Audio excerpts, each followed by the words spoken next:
There's only one absolute in life. If you have any framed live, laugh, love art in your home, you've failed.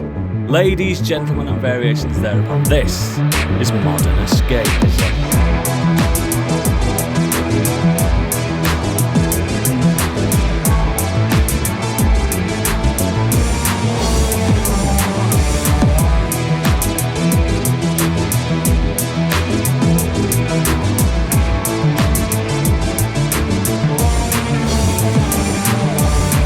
Hello and welcome to the show. My name is Oodles and I'm here to remind you not to forget to take your bins out. Take your bins out.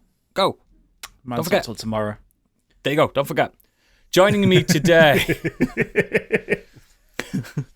She once was barred from the corner shop for buying alcohol for the youths outside. It's Candy. Actually true. It's true. When this man dons his slippers, he can run to the chippy in less than 12 parsecs. It's Stig. Hi. I like that. That's cute. That was to go along with the live, laugh, love. Yeah. Video content only, that. Yeah. Stig's house definitely has those frames. No, fuck off. Also, this man is often found wandering the French wilds on all fours, chasing hares and howling at the moon. It's Biggie. Also true. Yep. And finally, this man is currently in trouble with the social because he's been caught standing outside Waitrose with a white cane and his new dog pretending to be blind for quids. It's Gadget. Will you stop following me? Well, stop trying to cheat the system. I want to cheat the system. Do you know what I was thinking? 1 week we'll have to do 3 truths and a lie and see if the listeners can figure out which one is a lie and which one is if you want, for the next 5 weeks, because there's 5 of us, I can do that, if that's what you request. We'll figure out some ridiculous over-the-top things we did and see which ones they can figure out. Man, I can do it. How are we all doing? We're all here. The real leader is back in charge. I'm not retired anymore. Wow. We all knew it. Wow. Okay. Yep. Okay. Well, we're all here anyway. Blendergate's long in the past. It's not a thing anymore. Yeah. Found why? out. Why? Because I've got 2 blenders. I was talking to the missus about it, and I says, yeah, no one owns blenders, do they? And she went, we do. I went, what? She went, we've got a normal, smoothie one in the cupboard and a baby blender. I was like, for fuck's sake. I was just And as soon as she, not just 1, 2. when as soon as she said that, did the Curb Your Enthusiasm music just play in your head? Bum, bum, bum. Yeah, it did. I was just like, I can't believe I'm part of it. You're part of it and you didn't even know. I'm middle class and I don't even know. That's how middle class I am. Well, if you didn't know you owned a blender, did you even own a blender, or was it just in the house? You know full well I've never used it. The only equipment in the kitchen I use is the air fryer and the toaster. That's it. That's my repertoire. But yeah, Blendergate is over. I'm part of the problem. You are. And a problem as that. Yeah, exactly. Has everyone else had a good week? Yeah, it's been good. I'm absolutely fucking knackered. The dog is walking me off my feet. Yeah, right. Is it officially your child now? Yes, it is. It was her gotcha day yesterday as of recording. We made a substantial donation to the shelter that we got her from. We got 2 quid? No, a lot more than that. A fiver. 20 quid. Fiver. No, it was a good amount. We took her to get some toys. Did you know that Tonka make dog toys? I didn't know that. Yeah, I did. Yeah, because we've got one. Yeah, so we've got her some new toys and a new tag and all that. But a funny one, you'll all find this very adorable. Pip's been clicker training the dog today to try and do some recall and get it to calm. Yeah, we do calm it. down. It worked in end. It still works. Yeah. But we just do his fingers now. She accidentally clicker trained the cat as well. So now every time the clicker goes, the cat sits in front of her and expects treats. You see, as a cat owner as well, cats are very devious at knowing that the dogs get treats. Yeah. So then the cat wants treats, and cats are quicker to train. I found anyway. The kittens are smarter and stuff, especially elder statesman cats. They're just really quick at I know. Yeah, I'll adhere to these arbitrary rules for treats. Yeah. It's crazy what a cat will do for a little bit of cheese. Oh, absolutely. Insane. But Your cat then, Candy. Jesus. Yeah. Oh, what there's happened no there? training him. She started bad. She started soft. You showed weakness day one. Well, I'm not sure Panda that he's a uses the clicker saber-toothed and tiger. Candy runs off Yeah, Yeah, exactly. into the kitchen. Oh, is it feeding time? Fucking shit myself. He's coming. Oh no. It's been Oh, no. summoned. But yeah, Biggie, Stig, you had a good week. Yeah, it's fine. Didn't really do much. Had a good week with films. Happy about some films I've watched. I'll talk about a few. That's all he does now. He Yeah. don't go outside. No. Just works from home and watches films. Yeah. Biggie? Not Yeah, like same. Yeah, the same, mate. Yeah, I just realised that there was something I did watch yesterday with the kids, so I'm going to talk about that very briefly. Well, that's what the podcast is for. And Candy, Probably you had a Toy good Story. week, mate. Yeah, it's been alright. Do you know what? I just don't even know what I do. I think I just come home and just sort of sigh for a while, but not in a sad way.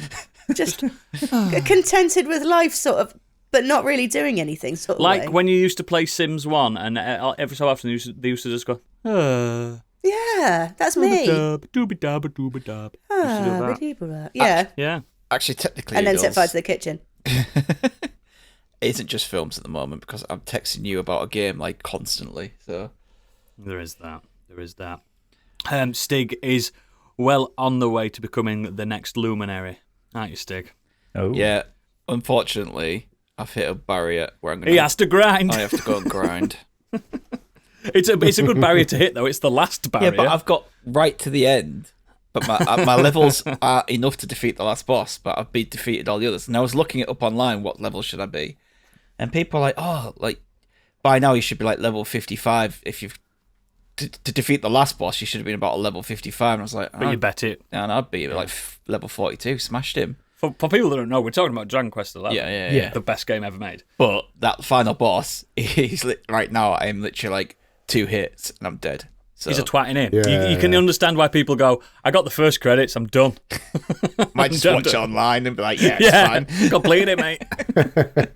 Yeah, grinding time. You've got to be done. Got to get the metal slimes, Literally baby. what I hate the most about JRPGs, and now I'm gonna have to do it. There's not much in that game. It owes you nothing. Come on, just have a go. Have a little Yeah. grind. There is, Again- if you haven't seen it, there's a little guide on how to Metal grind the metal Yeah. slimes and I've level been up looking quick. for them. The thing is, what's funny about the game is it even says to you, "Oh, if you are," it literally says, "If you don't feel that you're strong enough, why don't you go here and Grind. level up?" It basically tells you you aren't strong enough. Go and grind. Yeah. It's the greatest game ever made. It is But great though. I have loved it. The greatest game ever made. It's not as good as the greatest news ever told. And it's time Nice. for you to tell that. It's Biggie's breaking news. You may already know, but he doesn't, because it's time for Biggie's Breaking News. Come to decide that the things that I tried were in my life just to get high on. When I sit alone, come get a little known, but I need more than myself this time. Step from the road to the sea to the sky, and I do believe that we rely on. When I lay it on, come get to play it on, all my life to sacrifice. News, oh, listen what I say, oh. I got your news, oh. Now listen what I say, oh. You've still not been beat yet, Stig, mate. I'm not having that. I don't More have any news, Red Hot the Chili less I Peppers. know, the more- I knew you'd love that one. No chili peppers on my show. What a terrible, dull band. But expertly recreated by you, Biggie. Made better. Oh, made thank you. better. Clearly. Made better. Perfectly. I wonder if I can still play that on the guitar. I used to know Why how to play bother? s- Why bother? because it's a really hard If guitar. you want to line. hook up, Gadget, we can do this, you know. Yeah. Go on, Biggie. Take it away. There's lots happening, I'm sure. Hang on a second. Oh, he's fucking broke the news. He's killed the news. No, I had an important message come through. I was just responding. Every time. Yeah, first up, rumour. A new PlayStation handheld console reportedly in the works. A recent video from a YouTuber who I forgot to put their name here includes a segment on a new PlayStation handheld nicknamed the Vita 2. Unlike the remote play only PS Portal, this is supposed to be a new device that will be a dedicated portable console that can play games natively. The report states that the machine is in a high-level design phase, meaning it's in very early state. Could be at least 2 years out, and technically not actually greenlit for launch yet. The handheld will reportedly make use of a custom APU from AMD, and in a nutshell would be capable of running digital PS4 games natively. As for PS5 software, LMID says developers tell him it's plausible that games could be updated on a case-by-case basis to support the handheld with pro-like patches. This rumour has got about as much stock in it as every other handheld rumour. Every single dev team everywhere is making a handheld at some point. I think even we're on about making a handheld ourselves. Yeah, it's a handheld Biggie's news simulator. Yeah, I bet literally every R&D department in this industry is planning on making a handheld, or at least having a concept of it and getting the costs down and stuff. But it doesn't mean it's happening. Well, I think if it's in the high level design phase, that means they'll be probably knocking together the design, maybe putting together a prototype, see if it actually can work before they then pitch it to Sony and go, "Hey, we can make this thing." No, well, they're in Sony, they'll pitch it to the higher ups. And they'll say, well, this Portal hasn't sold anything, so let's not bother. Why would they bother? We've got Steam Decks, we've got the Switch. Unless it's going to be like 100 quid. I've heard good things about the actual Portal in the sense that it does what it's supposed to do. There's absolutely nothing wrong with it, by all means. And the screen is fine for what it is. It should have been OLED, I guess. Nobody needs it. Nobody needs it. The problem with the PlayStation Portable is it's very restricted to PlayStation's ecosystem, and why would you want to do that to yourself? When you've got the option now to have a PC in your hand. If you've got a PlayStation 5 or a PS4, why would you want to? Yeah, I don't know. It just seems a bit. It's like with people saying, "Oh, Xbox should make their own." Why? Yeah, they never did they? They don't need to. There is no point because. Yeah, but xCloud and Game Pass work on all these. Like, I play Game Pass on my Ally. I play it on my phone. There's just no need for it to exist. I think it's pipe dreams and people trying to latch back onto the old PSP Vita days. Days I enjoyed, but we're living in a different world now. PlayStation would be better off developing software to run it on a different device. To do a Game Pass or run it on a different device. Yeah. I agree, mate. Yeah, or even just do an official like remote play app for Steam. Yep. So you don't have to sideload it or stuff. Basically, that's what I mean. Yeah. Or Ally, I don't need to sideload because Well, yeah, but because he's got so much money. Or if Sony works with Apple, because at the moment you can't play Game Pass on Apple devices. No, you can't. You can, but it's not official ways. No, it's PC only software. It doesn't run on Mac architecture. Oh, does it not? You can do it through xCloud, but again, it's not yeah, native. Oh, you're on about native, yeah, native, not prayer, prayer. My only concern with Sony doing another portable is they really let the Vita just die on its arse, and it's just like, well, are we going to get excited about something that Sony are just going to let die on its arse? 2 years. Like, the PSVR 2 has been out a year, and how many games are out for it? 1, 2. They just need to stop. Focus on your main console. They're already winning anyway. Yeah, focus on your main console. Like just focus on your winner. All your extra stuff. PSVR 2, it might look good, but it's just not. They just give up on it. They gave up on the Vita. They don't support it. It's a great machine. They just gave up on it. Yeah. Never mind. Next. Insomniac devs forced to speak out against social media abuse over the lack of Spider-Man 2 updates.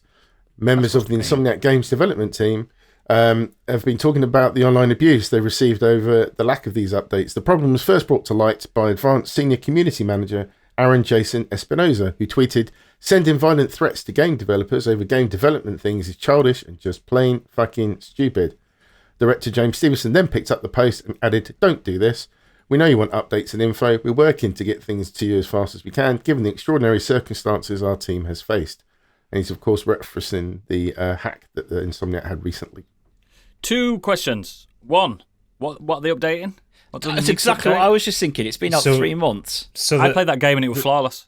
The next patch is to include New Game Plus, and like I played it twice, and some what do you call it? Quality of life things like being able to change the time of day or replay certain missions, that kind of thing. Is that really going to change that score of that game? So really nothing worth getting upset about. Basically, And the second question is death threats for that. The second question is why do they think We'll talk about this later. screaming at we will screaming at a dev is going to make that happen quicker? Yeah.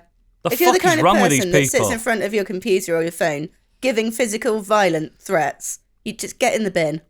Have I'd a like look to at see yourself. a picture of these people that are threatening them because I bet they don't look very intimidating. Do you know what? Go play something else. And then when the Stig, hang on. You telling me that's an option? when the update is out, go back to the game. No fucking Get way. a We grip. can do that. It's been out 3 months.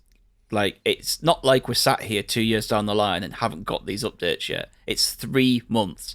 They've patched the shit that was wrong to make it run right. You don't need to be stressing about the other stuff. The thing that I mean, this Pointless. is proper like pulling at straws a little bit, but how desperate are they for a new game? Plus, it's not going to change the game. It's not a difficult game. It's not like I want to go through the game but be super powerful. It's not hard anyway. I not going to platinumed change it the in ending or fucking anything, or like 14 hours. remix the enemies. It is a really easy game. Like It's super easy. My son's beat it. Yeah, he's it's- 10. I mean, he's a better gamer than you are. Well, that's yeah. Obviously, he's got more platinums than me at the moment. Ugh, kill him. There is But another yeah. option for them. If they really want to do something about it, then they can come to Harvester Car Park in Lancing on Monday afternoon at 4:00, and I'll meet you there. Come and have a go if you're hard enough, mate. Up for a fight? Yeah, let's go down. Yeah. I'll bring the knives. I just think it's pathetic. It is pathetic. It's horrible behaviour. I work in sales, and I get a lot of back end care issues coming at me. Like I've done it. Like I made an iPhone. Like it's my fault your iPhone doesn't work. So I get it every day, but I don't get death threats. I just get, you need to resolve this, which is understandable. And then when I explain my situation, that I don't create these things, I just sell them. Do you know what I mean? But these guys, I just do not understand. It makes me fucking angry. It's worse as well because they also mentioned about the Mary Jane Watson face model used in the game. Stephanie Tyler Jones was harassed last month in a statement addressed to Spider-Man What's wrong with fans. the face? She said, over the weekend, some followers crossed boundaries. One even went to the extent of calling my workplace and leaving multiple voicemails wanting to speak with her and requesting I call back, which is unacceptable and considered as stalking. She's not, What's wrong with the not a face? supermodel, mate. That's why. Oh, like their wives and girlfriends are supermodels. They don't have wives and Well, let me think. They probably haven't got any. Yeah. These are the same kind of people who called Margot Robbie mid. So let's. Oh. Yeah, Oh, wow, imagine. exactly. I'd drink a bathwater. Fucking next. Well, in reference to a bit of development, how the already troubled Suicide Squad launch was taken offline as a glitch, completed the game for early access players. Less than 1 hour into Suicide Squad, Kill the Justice League's public availability via the Deluxe Edition, the game was taken offline because the bug is auto-completing the entire game for selected players. Also, can you get your bingo cards out? Because Stig got a prediction right again. Well, It was only for 24 hours, but he got it. It's been ruined by IGN. You still got it now, mate. 24 full hours. claiming it. I think you can mark your bingo cards. Stig predicted 63, didn't you say? Yeah, What's it ended on? 61, I think, because of that last It's review. no, it's Got back, it. it's back up to 62 now. Ooh, got it. Oh, it might come back up, Stig. You might get it, mate. It's a shame. I like the superhero games. I want them to be good. I do. But I just don't know why they picked this team and this game. From the second I saw the first trailer, I was like, this is not going to be good. No, I just. And I hate to be that guy that predicted it, but I think me and Gadget did a stream, didn't we, when we saw it for the first time, and we were both like, Yeah. it's not what we want. It's not what we want. And I know it's not what we as individuals want, but we're still allowed to say it's not what we want. Yeah. I just don't know why they didn't look at the Avengers and go, that didn't work very well. Because Yeah, it was that was only supported for 2 years. because it was in development for 9 years and rebooted that's true. twice. Do you think that's why it's ended up as a live service game? Because they wanted to try and recoup some of the money, so they said, Probably. It's we probably won't an recoup this aspect. if it's a single player story game, but if we chuck in some live service stuff, we might get money back. Yeah, potentially. It's not even the It's live odd though, service isn't stuff it? that puts me off. It's the fact that you've got the Suicide Squad running around with machine guns. That's what puts me off. It just makes no sense. Well, I mean, the first three games were relatively successful. They may have dropped a bit in quality, I guess. But wasn't Origins by a different company, though, wasn't it? It was, but I'll count it. Yeah, Oodles won't have you say anything against Origins. It is a different company, though. Fantastic game. Anyway, it's... But yeah, just they tried to do something Batman, different though, as well, didn't they? It's baffling. The thing is, well, they didn't have to do another Batman game. They could have done a Punisher game or do you know what I mean? They could have gone to Marvel's side or... No, because they've probably stuck on DC, aren't they? DC. So, all right, then, so they could have done a Deathstroke game. So if they wanted guns, they could have made it make sense. Why has King Shark got machine guns? Azrael in the Arkham games. Yeah, they did. They did set up Azrael, didn't they? So why don't you go with that? The one thing that I've seen with this, there's a lot of stuff that's been going around online where they're like comparing like static screenshots from Arkham Knight to Suicide Squad. That's starting to piss me off because in the game's defense, the graphics are fucking beautiful. Oh, it's stunning. Yeah, I did great. that. I sent a screenshot of that because it did look worse. Yeah, but what the game at play looks loads better than Arkham Knight. Well, no, but what people have cottoned onto they're doing is that they're taking screenshots of Arkham Knight on extreme settings. Yeah. And then screenshots of Justice League at low settings. I've seen a few streamers playing it now as well. I've watched a few people. The game looks great. Oh yeah. The acting's good. The story is intriguing. It's a story I know, but it's intriguing. But the gameplay is just do this, and now do that same thing you've just done again. Now do that again. Now do that again. It's just shooting. It's like, do you know when you used to play Destiny 2 and you were just on a planet and if you didn't do any story missions, those incremental missions popped up all the time. Yeah. On repeat. It's like that. And I was like, who the fuck thought this was a good idea? Honestly, who thought that? I think that's where most of the criticism has come from the game, like the repetitive quests that don't really mean anything. And then also just the stuff that doesn't make sense, like fighting Superman with a machine gun. Yeah, the man who can deflect bullets with his chest. Yeah. The Man of Steel, the some would call him. kryptonite bullets. No, they're not. They're just bullets. I know, but that would have been a good option. They're not even wacky guns, mate. They're just machine guns and stuff. The only member of that crew, really, that had used guns is probably Harley Quinn, but... No, Deathshot's in it. Oh, really? Oh, there you go, then. King Shark famously uses guns. Oh, absolutely. As does Captain Boomerang. Captain Boomerang. Yeah. You mean Captain AK-47? Yeah. And I don't want to dunk on the game, because I know there are people who enjoy it. Like, I know Kurt in our Discord, he's enjoying it a lot. I know a few people that are liking it. I think what I've realised, like, seeing the critics' reviews and seeing, like, gameplay and all that, it's just... I'm just kind of sad that it isn't what it could have been. I think that's it. Yeah. It's more disappointment than it's truly an awful game. Yeah, this is not a Skull Island Rise of Kong thing. This is... this is just... Oh, no, this is a game that works. Yeah. Well, not on PC. Apparently, it's really buggered on PC. Oh, dear. It's got really bad frame rate issues on PC. Standard Rocksteady on Rocksteady, PC, innit? Rocksteady can't do PC development. At least they're consistent. Yeah, consistency is key. I just feel... I just hope the studio doesn't dissolve because of the financial burden and loss. Because apparently it's not sold well, has it? So far. So, not looking good, but I hope they get through it and we finally get a Martian Manhunter game. That's what we need. Next. Next story is a bit sore for me because I'm a big fan of the game, but Embracer cancels Deus Ex game in development after 2 years. Eidos. Montreal confirms 97 jobs were also lost. The studio employs about 481 people as of 222.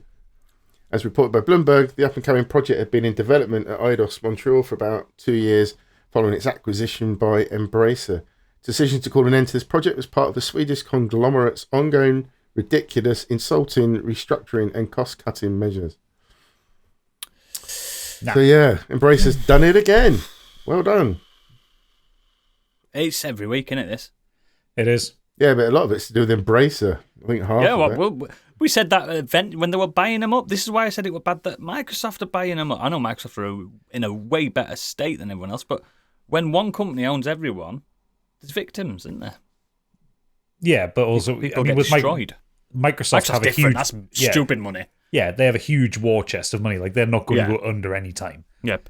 Don't forget, we sell PCs. Yeah. You know what I mean? Yeah, I get that. Don't forget, every computer in the world is based on us. Yeah.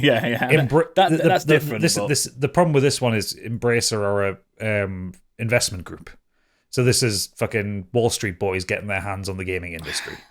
Yeah. It's just really fucking 90 jobs. 90 jobs. That's a massive impact. That's huge. Wherever they were based, that's like a whole village gone. Do you know what I mean? There's already been like nearly 6,000, no, nearly 8,000 job losses this year in the gaming industry. A town gone. There were only 10,000 in total last year. We're in fucking February. Oh, I don't get it. The industry's booming, isn't it? Like no, but like Clearly not. sales wise, it must be like just. I don't think I think they're still reeling off at COVID. Me, genuinely. I there's still a was lot under the reeling impression over that like sales were good. No, sales are good. The problem is games are more expensive to make now. Yep. Especially in the AAA space. And they're trying to compete with the games that pop. Yeah. You know what I mean? Everyone's looking at because in a year 5 games pop, but 500 games are released. That's the problem, isn't it? Do you think, I know this is in a perfect world scenario, but do you think if Microsoft and Sony, and I guess even Nintendo, just put a stop on a next generation of consoles, just said, let's keep these going for a bit longer instead, to let people bring those costs down for development instead of constantly chasing almost the high of the next gen? If they just put a delay on bringing out the next version of whatever it is. What I love about that, Biggie, is that's such a socialist statement you've just made there, but unfortunately that relies on 3 different companies agreeing on exactly, anything. which is why it would never happen. But if they did... agreeing not for the line to go up. It's a beautiful vision you've got, mate. It's a bit John Lennon-esque. I love it. But it would have worked, though, wouldn't it? In theory. I also love how you think that Nintendo anything to do with next gen. Give a fuck. No, they'll just give a fuck. Switch 2's coming out, dude. I still don't think Nintendo believe they're in some kind of console the next race. Switch coming out is going to be the level of a PS4. Like they don't do next. care. They don't do next gen. They just do what suits them. What I works for know, them. but- Yeah. They do not care about a race. They're not in a console war. But don't their games... Nintendo. Don't the big Zelda games, don't they cost a lot to make those still? Yeah, but they also sell for £70 and never go down ever. Yeah, and they make it back in first week. Yeah, I don't know what they're doing. Nintendo just their own thing. They don't. If Sony and Their if Sony exclusives don't go anywhere. They keep them if all. PlayStation their own and console. Xbox like dissolved, Nintendo would still be running. They don't give a fuck. They'd still keep going in background, and they'd be the leaders then. and they'd still be behind on the current Yeah, the cost of hardware. they live in their own fantasy world. Then people call it the big 3. It's not the big 3. It's the big 2 and Nintendo tagging along, just having a good time. They don't give a fuck. Well, They're if anyone out stoned. there wants to join me on a revolution, give me a bell. See what we can arrange. There you go. A rally. Biggie. Sign up, vote for I'm up. Biggie. I'm up for a rally. Let's do it. Bring it on. Next. Over to the world of film and TV. Oh, hang on, Yeah, you hang on, say it hang on, again? Biggie. Woo, woo, woo, woo, woo. What? Are you not going to talk about the PlayStation State of Play that was on this week that we live streamed? The massive news. I was waiting for Yes, this. go for it. I forgot to put that in. So, yes.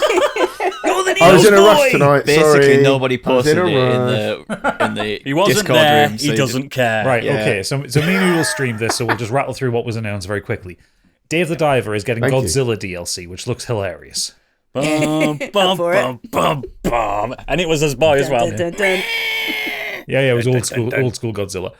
Old school Toho. We got like a really good long look at Dragon's Dogma 2, which both Oodles and I were very excited for. Fuck me, it looks good. You can do crazy stuff like build an ice ramp and run up it. Yeah, It looks mental. like Like Fortnite. well, no, like I was your just magic, thinking that you could do that for Fortnite. So, your magic integrates I bet with it's the really battlefield good. better. Yeah. It just looks fantastic. the mood lighting on it looks amazing. The monsters look great.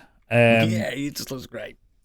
Film Stars talked about the seasons that they're doing. We don't care about that. There was another trailer for Helldivers 2, which looks Starship Troopers-y still.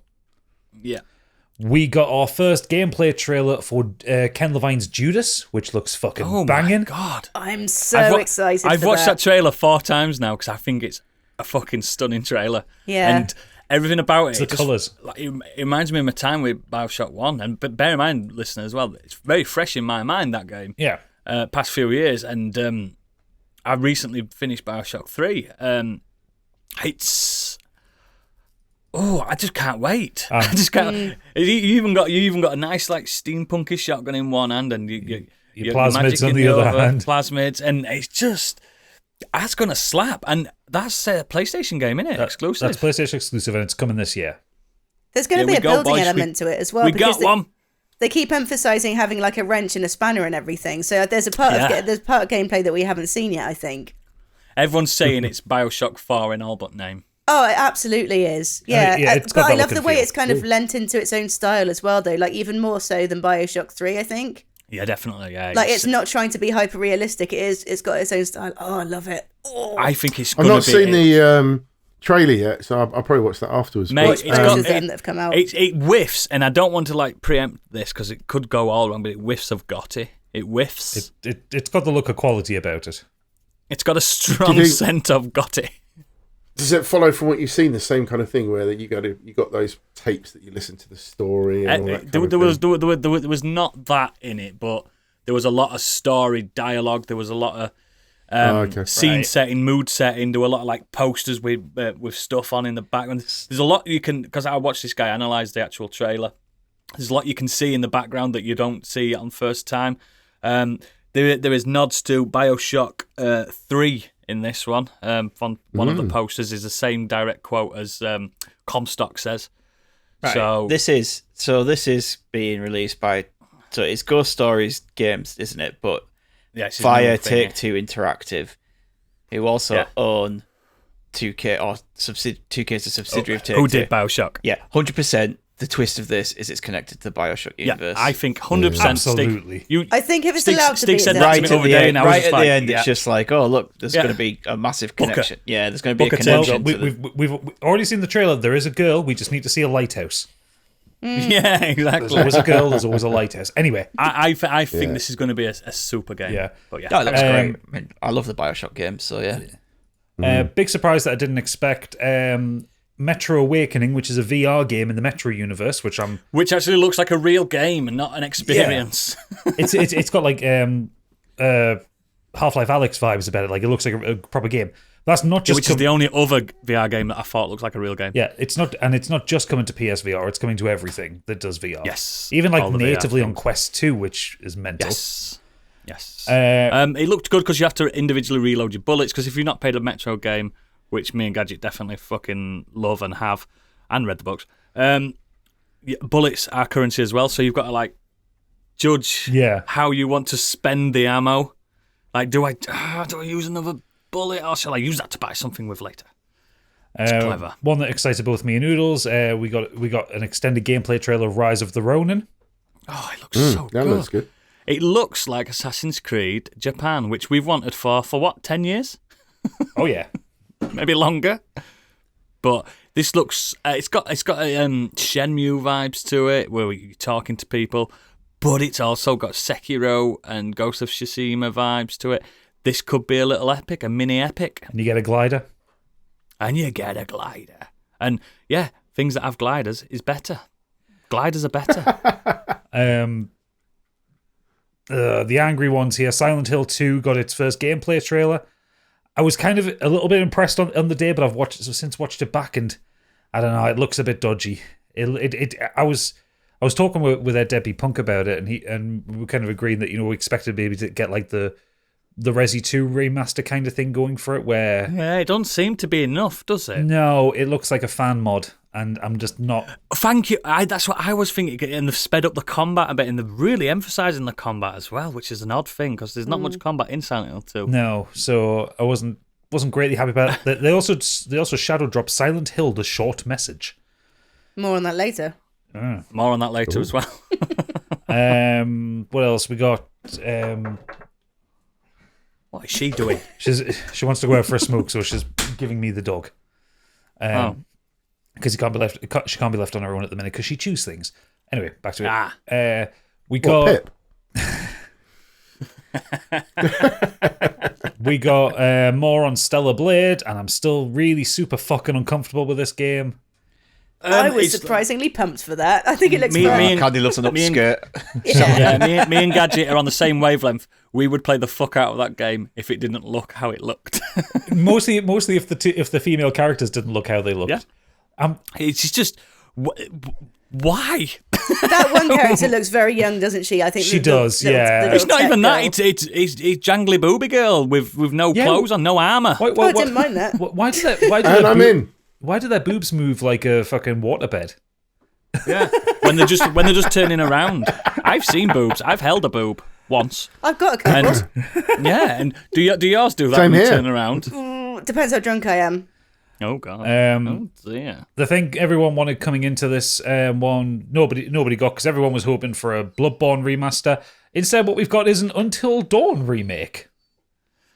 Ground up remake apparently. It Rebuilt, looks said. like the visuals, actually, I've seen comparisons, look really great. But most people who wanted to play that game have played that game, and where's the replay value in it? Yeah, there's I no have to replay say I'm value. the exception to that rule. Yeah, maybe it's Have you not not for played us. it?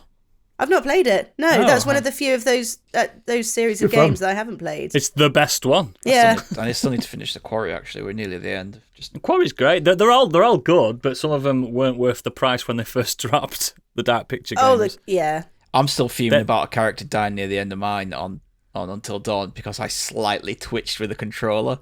Was It's it, like you've got- was it that last hold the controller still? Yeah, you've got to moment? hold your controller, Yeah. hold your breath, and then I just, for whatever reason, I just slightly twitch, and the monster just goes, "Rrr," and I was like, "Fuck!" I have done a bit of research I on had this kept remake. her alive through the whole fucking game. I've done a bit of research on this remake and on the PlayStation at the very least, where he's saying that they're using the haptic triggers, they're using the microphone in the See, haptic triggers will work really well for that. using the game, microphone actually. for the bits where it's like hold your breath, and rather than pressing a button, you literally it's got to be deadly quiet. Imagine if kids run in going, "Daddy, I've just been killed," You know what I mean? That kind of thing. But apparently they're adding some extra stuff as well. It's more of a director's cut. They're just not calling it director's cut. But there's also some controversy because some of the character models have had to be changed. Yeah, because the actors didn't give their likeness rights again. Yeah, I don't know who it is yet. What if it's Rami Malek? He says, "No, I'm bigger than this now." What if it's Probably Peter? is. What if it's Peter Stormare? No, he'll be in it still. He's not got anything on. Oh yeah, he'll do it for a Yeah, he fiver. needs to work. But the last one, and this was the big surprise at the end because no one was expecting it, was the extended 9-minute long reveal trailer for Death Stranding 2 on the beach. It was not long enough. It was not long Yeah. enough. This was one. As soon as we came off the stream, I had to text Candy and go with the link and go, "Stop what you're doing, put it on the big telly." I did. I turned out all the lights. I got the popcorn. I can't believe. I didn't even know there was a state of play until you texted me. So I watched that and then I went back to watch the whole thing. I know, and we have to preface this. We know that game is very subjective. We know people either love it or hate it. This is the Marmite of computer games. Yeah. Now, to people that do love it and have played the original twice and the director's cut 3 times, I'm mainly pointing to me. This has everything and more I want. I wanted to be confused again, like I was the first time round. Now, Death Stranding 1 doesn't confuse me at all now. I know the story back to front, inside out. I've read the fucking stupid crap Oh, novels they're as terrible. well. Everything about it, the world makes complete sense. In this trailer, everything's just been flipped on its fucking head. I don't know what's happening. I know the characters, some of the characters. There's a stop motion puppet. Yeah. There's Higgs is back with a guitar, and it looks like Lou is inside a mech. Or at What least the at one fuck's point. going off? Also, George Miller is in it, which I didn't expect. George Miller's in it. Yeah. And there's a tar cat with wings that That's him. gets smushed into a control panel at one point to turn on the ship. Yep. How beautiful does it look just looking over the looks scenery, gorgeous. though, and everything is crumbling around you and just looking off into the distance. And I think, like, one of my... I don't have very many gripes with Death Stranding, the original. I loved it. It's probably one of my favourite games. However, I was a little bit Stinks disappointed face. that when we're traversing from one side of the United States to the other, Now it changes. it now changes. It all looks like Iceland. It's fine. This one, Yeah, there's very it does. different. There's very different scenery. Yeah, there's desert. You're in Mexico. It stated, didn't it, at one Yeah. point? Mm-hmm. So yeah, Mexico has got quite a diverse. I mean, America's got such a diverse. When you're in Mexico, Landscape, when you're in but not in Mexico, is it slightly brown and orange coloured? A little bit. Yeah, a little bit. Just to let you know that you're in South America. Yeah. Mexico's in North America, Stig. Come on. Central America, technically. Central America. No, then. it's actually North America. Come Anyway. on, if you want to Google it. Yeah, the game looks fantastic. I don't know how, but they've managed to pull more graphical fidelity at the PS5. It looks beautiful. It's just. This is also. It's. I just cannot. I cannot wait. Take your time. Yeah. So I don't give a fuck. I don't give a fuck. It looks amazing. So yeah, But that was the big thing. We got that secret announcement afterwards where There's a Final Kojima Fantasy. is working on. No. No, yeah. Kojima is working on a stealth espionage, action espionage game. We've got to with a wait strange name. 2 years. I forgot the name of it now. No, it didn't give a name for it. It did. He was on the poster, wasn't it? Wasn't it Finity or Fizzinity or something? Yeah, Finity? Fizzint. Oh yeah, it. Fizzant. Yeah, but that's not necessarily the name of the game. I thought it was. No, Or is it a working title? no. Well, Fizzant is physical intelligence. Oh, is it? Yeah, Oh, well, that makes sense. it's a method of intelligence gathering. So it'll be a clue to something, Yeah, but definitely. that's not It'll going to be mean the title for something. the game. So But he's also said the problem with that though is said it's not just a game, which I'm like, fuck's sake. Can it just be a game? Can it just be a game? So I that want to means be in your head. that's one for each. That's one for Xbox and one for PlayStation, isn't it? Because he's doing he's he's got OD overdose. he's got OD for the Xbox. Yeah, the OD on he said that's an experience, an interactive experience, didn't Yeah, film he? And slash. he said- yeah, what is he trying to do? What is he trying to do with that I boy? don't know, but I don't. That care. man's I'm fucking 60 pumped years for old. it He needs anyway. to stop. He needs He's to decreasing stop. in age as well. I don't know if anyone's noticed. How is that man almost 60? It's because he wears clothes that my son wears. That's why. He's a fashion icon. Anyway, yeah, I bet he's got a gamer bed. Oh, absolutely. Yeah, for him and Jeff. But yeah, that was the state of play that Biggie didn't put into the news. Which was an incredible one, I think. I think it had everything that I needed from PlayStation. Made me feel good. Made me feel happy. Next. Oh, your poor dog's so sad. I can hear him. I know. I'm gonna log off for a second and just try and calm her down. Just carry on without me. Shaker. Next. Over to the world of film and TV. Dare you say it again? Beetlejuice is the official Don't say title. it again. And it will be out officially in theatres September 6th. How clever is that title? Oh, title's great. It's brilliant. Such a clever title. If you know the film, you know what it means. It's better than two Beetlejuice. Do you know what I mean? It's fucking great. It's great. I'm surprisingly looking forward to it because I think that's one of my favourite of his oeuvre. And probably some of the best work Michael Keaton's ever done. It's because of Keaton. He's so fun It's to watch so- as Beetlejuice, and there's just not enough Beetlejuice in the original Beetlejuice. Do you know movie how either. good he is as Beetlejuice in the original? I didn't know he was the same guy that played Batman Yeah, when I was younger. You could not tell. Now I can. I'm like, fucking hell, there he is. Do you know what I mean? But when I was a I kid, haven't I was watched like, nope. it for a long time. Holds up. so I Holds watched it a up. couple Yeah, of years I ago with don't- Amelia. I don't feel bothered about the movie. I'm not interested in the sequel, I guess. But we'll see. Well, I you think don't it'd be deserve it. fun. You're It's not got a going- cult you're not following, letting hasn't you. it? I didn't ask for it. I think it's up there with the classics back of its time. Yeah, I'm definitely looking forward to Beetlejuice, and I like that. Have you seen on Twitter that the hashtag is #Beetlejuice? That's clever. Next. Here's one that came out of nowhere. Anna Barnard, Haley Atwell, Jack Lowden joined Duncan Jones' science fiction movie Rogue Trooper, which is based on the old 2000 AD comic. The blue guy. They haven't Yeah. just joined it. It's filmed and it's in post production.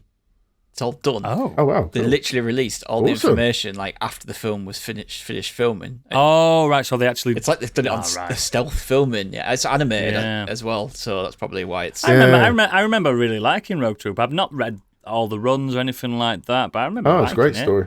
He's blue guy. For those Isn't that he? don't know, it tells the story of 19, a genetic infantryman, GI, who finds himself the sole survivor in an invasion force. Desperate to track down the traitor who sold him and his comrades out, the super soldier is accompanied by 3 killed-in-action squad mates whose personalities have been stored in chips in his gun, helmet, and rucksack, and they converse with him on his adventures.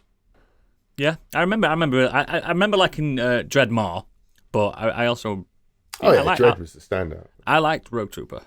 So I'm up for this, and it's nice to see some more 2000 AD getting repped up. You know what I mean? Bring it on. There's a lot good back catalogue in that company. So yeah. Who's that bounty hunter character? That bigger one as well. Lobo. No, in 2000 AD. I can't think of the.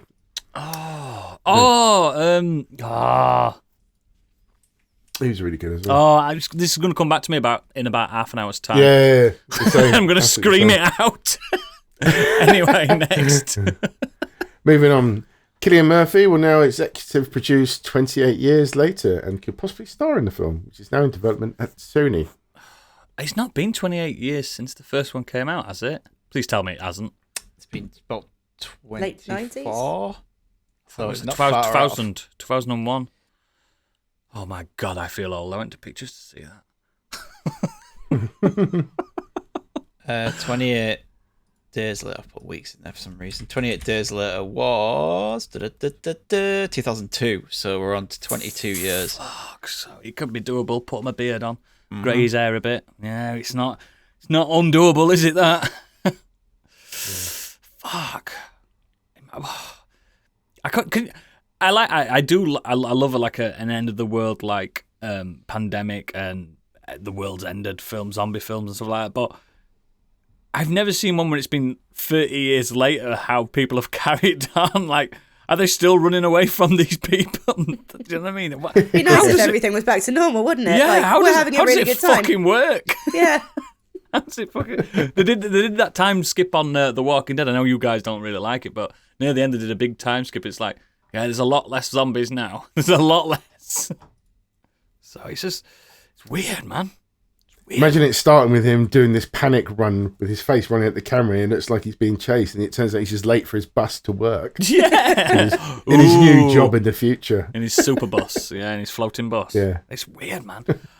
It's intriguing me, but it's something, again, I never asked for, but who knows? Could be amazing.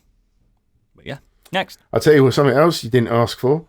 The Lion King prequel will showcase what does the young Mufasa look like before he is who we know him as. I bet it looks as a he's lot like discovering Simba. his rhythm and how he can how he conducts his. What is the bloody focus on? I'm not being racist, racist, though, but most lions look the same. Do you know what I mean? What the fuck? What annoys me more about this is it's Barry Jenkins doing it, and his talent is not better than doing a fucking Lion King prequel. Yeah, I agree. He's an incredible director. Why is he? I'll tell you what's going to happen in this film. Mufasa's going to be like, I'm going to be a mighty king. He's going to be like that. And then his fucking naughty brother, Scar, who's not that naughty at that point, he's going to be called Scar even though he ain't got one, which is going to be weird. And he's going to be like, oh, God, I hate my brother so much. That's the story. It'll be the sympathetic backstory. Yeah, that's what it is. I want to be... It's going to tell us the story, innit? Like, how Scar got his scar, and then he was called Scar. It's like... they named him Scar. He came out, Scar gets born, and he catches his eye on a rock as he's being born, and they go, oh, well, might as well call him Scar. It's funny, though, because they've all got African names and stuff. Scar hasn't. He hasn't. He's just His called name's Scar. actually like Scarfield. Scarfield. But every other creature in that has got African names, but he hasn't.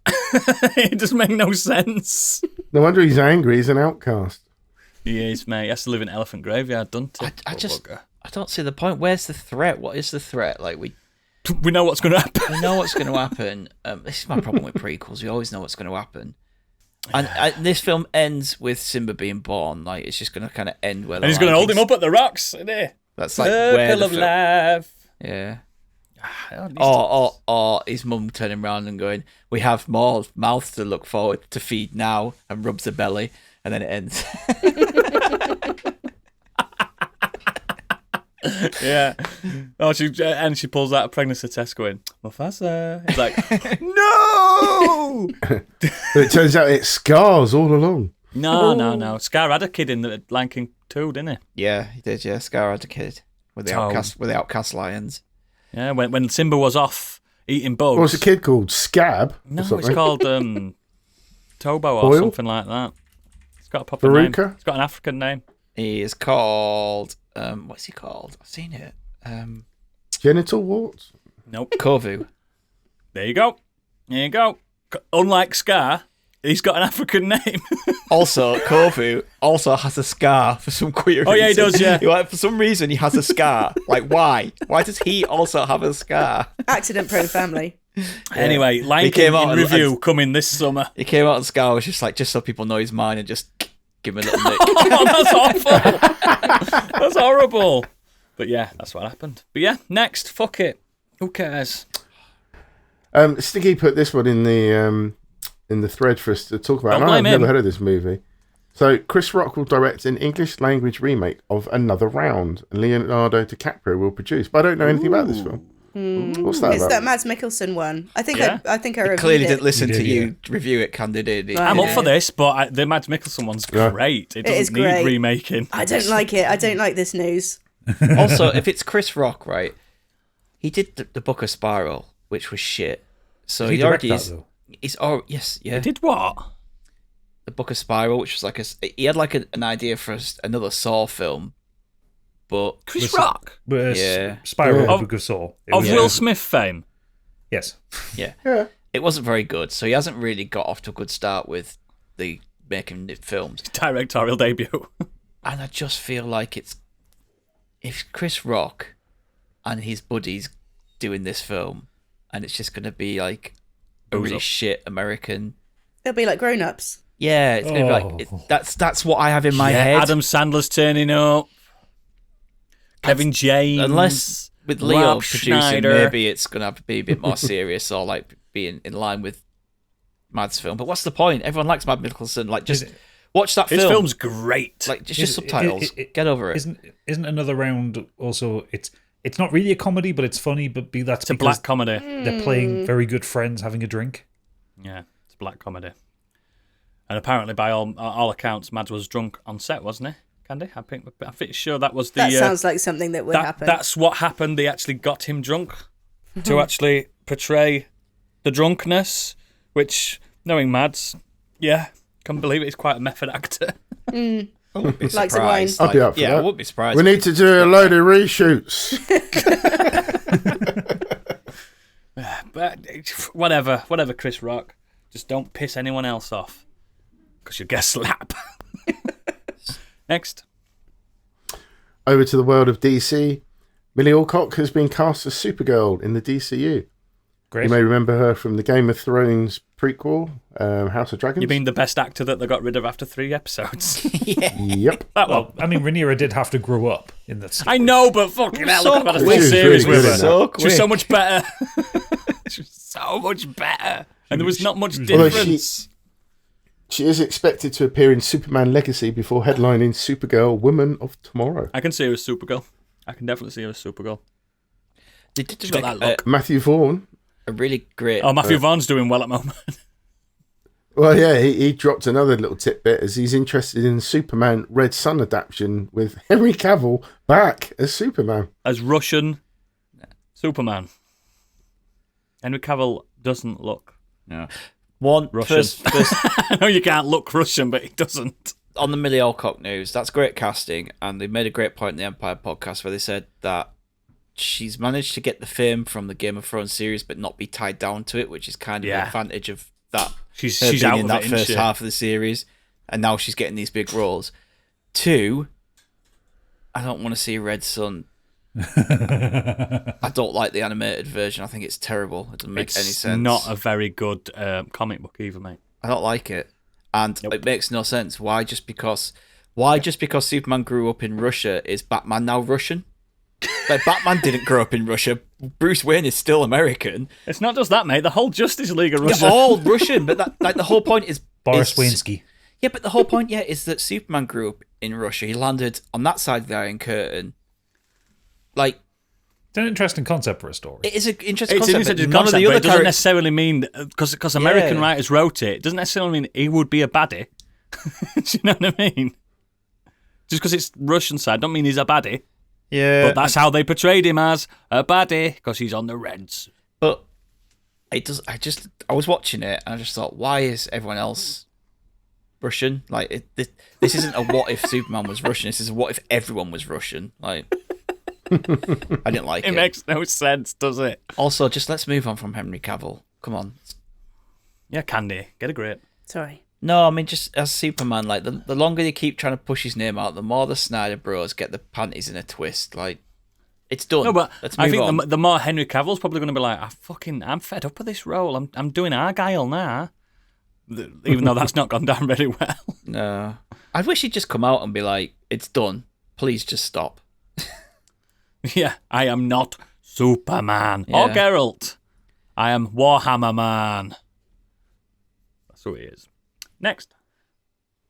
Well, weirdly, Kevin Conroy will also reprise his role as Batman one final time, as he recorded voice lines as Batman in Batman the Animated Series for Crisis on Infinite Earth 3, because he sadly passed away November the 10th, 2022. I was about to say, how? So I don't understand this headline. Does that mean they're just taking voice lines from Batman the Animated Series, or did he record the role? Yeah, actually, Well, you know I what's, think you know it what's was happening, the don't I you? think he recorded. recorded the role. And then You know what's going to happen, don't you? AI. Nah. That's what I was going to say. AI. It's going to happen. Oh, hang on. Batman Cape Crusader co-creator Bruce Timm stated Kevin Conroy did not actually record lines for the upcoming animated series. I have no idea if the Crisis part of IGN's supposed scoop is true or not, but Kevin Conroy did not record a voice for Cape Crusader. So he didn't record it for that show, whether no one knows. They're going to steal it from something else. No one knows if he... I am the That's knight. not good. They still claim, like IGN still claim that he did do it for Crisis on Infinite Earth 3, but no one actually knows for sure. Also, So it's speaking going to of be that, AI. Speaking of that, everyone who's moaning about the fact that Kevin Conroy's last Batman is in the Suicide Squad game and it's tarnished his legacy. It's not tarnished his legacy for one thing. It's not taking the piss. He signed up to do that. Come on, just remember that at the end of the day. He was Wasn't happy. forced. Yeah, he was happy to do that. Like, Yeah, I agree, mate. and he will have known that he was ill at the time when he recorded that. He's also recorded that very story before anyway. So just if I know our listeners probably aren't the kind of people that get the, Oh, I think they are. het up about that, but I think they are. I've just seen people moaning about it, and I'm just thinking, he made that choice to record that, so he was clearly He happy. knew the script. If He he, knew didn't the like, script. if he didn't like that, it had just been passed on to a different Batman voice actor. Yeah. Next, this Prosecco's going down well, by the way. Kerrang! TV I thought you were falling over there. Channel 4. I mean, he is the only person Yes. to correctly pronounce Kerrang ever. It is Kerrang! 'Cause it's got an exclamation mark, hasn't it? Yeah. Launched in 2001, the video channel provided a rare national TV outlet for heavy rock, helping to popularise the emo and new metal scenes among a young R.I.P. audience. However, Just Channel a 4 face, said it was was it, shut Stig? the UK's #1 rock channel, along with other music, video, and blah, blah, blah. There's other stuff being cut, but yeah, that was pretty much the Have they got rid of the magazine? No, they're just axing the channel. The magazine still carries on. But This news story baffled. I didn't know there were still music channels on telly. no, there are. Who the fuck's watching that? I don't. They're know. also getting rid of Kiss and Magic as well. Oh no! Ah! Kids might still be coming home from school and whacking a music channel. There's absolutely no way kids not coming I home from know. school and whacking YouTube on. It's an inevitability, but it's also a really sad thing because, like I liked Kerrang. like Steak, like Oodles, probably like Candy as well. Kerrang TV It shaped us it shaped us as kids because as Grebos. yeah, like without Kerrang TV, I would have never discovered like Papa Roach and Linkin Park, Linkin Park. even Blink 182. I sent a TikTok to Stig the other day, like just covering like just the breadth of the kind of music videos that we saw on there, like Avenged Sevenfold, Evanescence, Sum 41. What Kerrang all was these good things. for as well is it made bands make really good music videos. Yeah. Because I which is remember not when- really what they do anymore, is it? You don't see mega music videos anymore.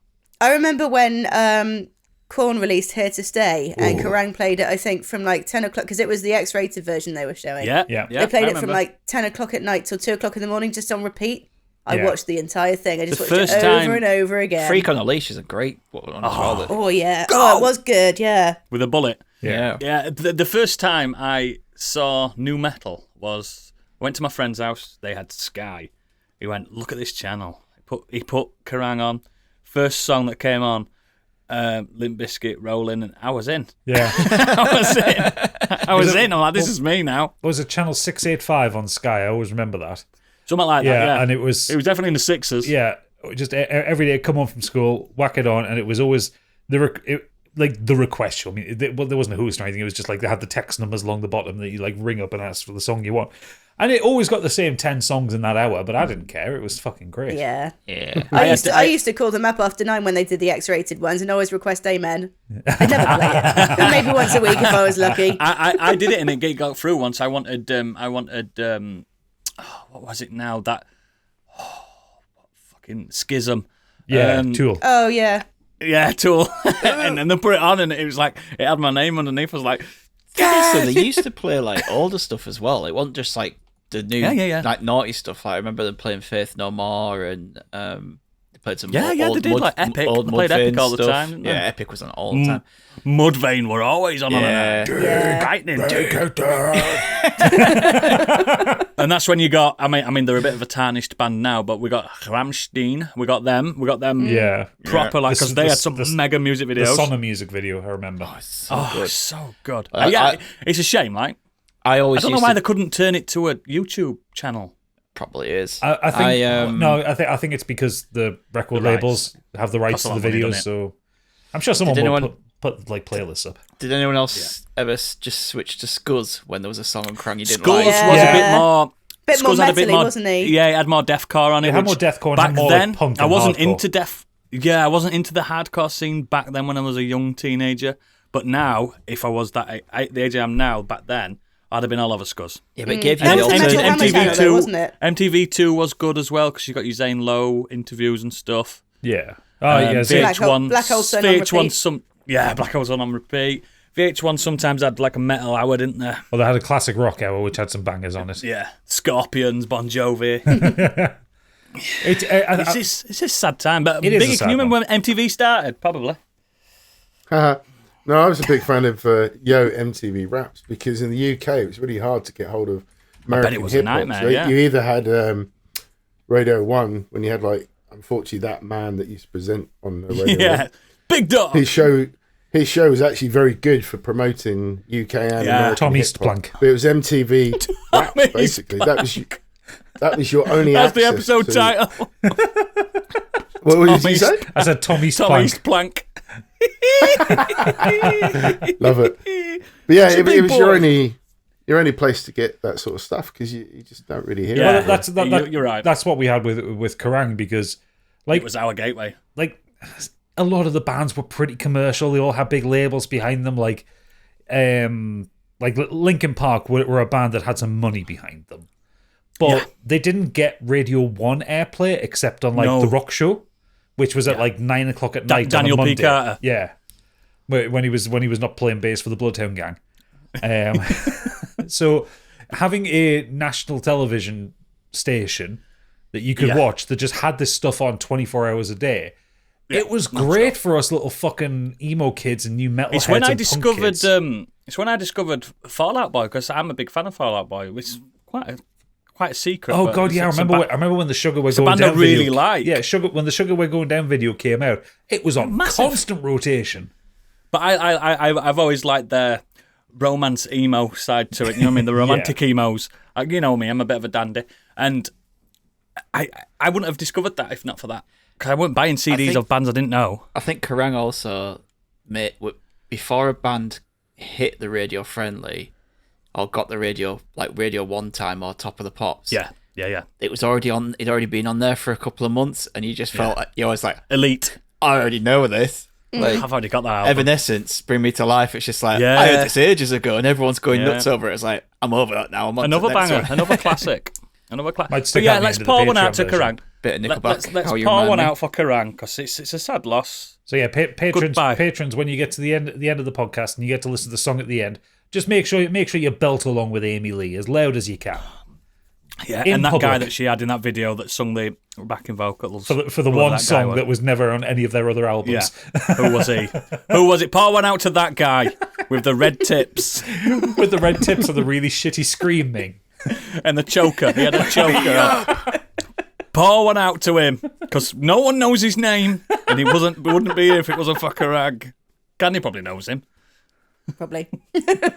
Not one to know names. Excellent. I'm glad you brought that up because that's made me feel really nostalgic. Loved Kerrang. I might buy the latest magazine to see what's going off, and I won't know anything in it. If it hasn't got Slaughter to Prevail, then I'm not interested. It probably won't. Don't think Kerrang covers them. I think I don't you're looking either. for Metal Hammer for that one. Yeah, I think I am. Next. We're almost there. Quick bit of tech. Lawmakers have proposed an anti-non-consensual AI porn bill after the Taylor Swift controversy. It would let people sue anyone who created or intended to spread the digitally faked sexual images. I mean, It's perverted. This should have been a thing ages ago. But I'm going to say. But if Yep. the best time to do this would have been years ago. The second best time to do it is now, so I'm fine with it. Like if it it takes like it being Taylor Swift to be the trigger for something to happen, fine.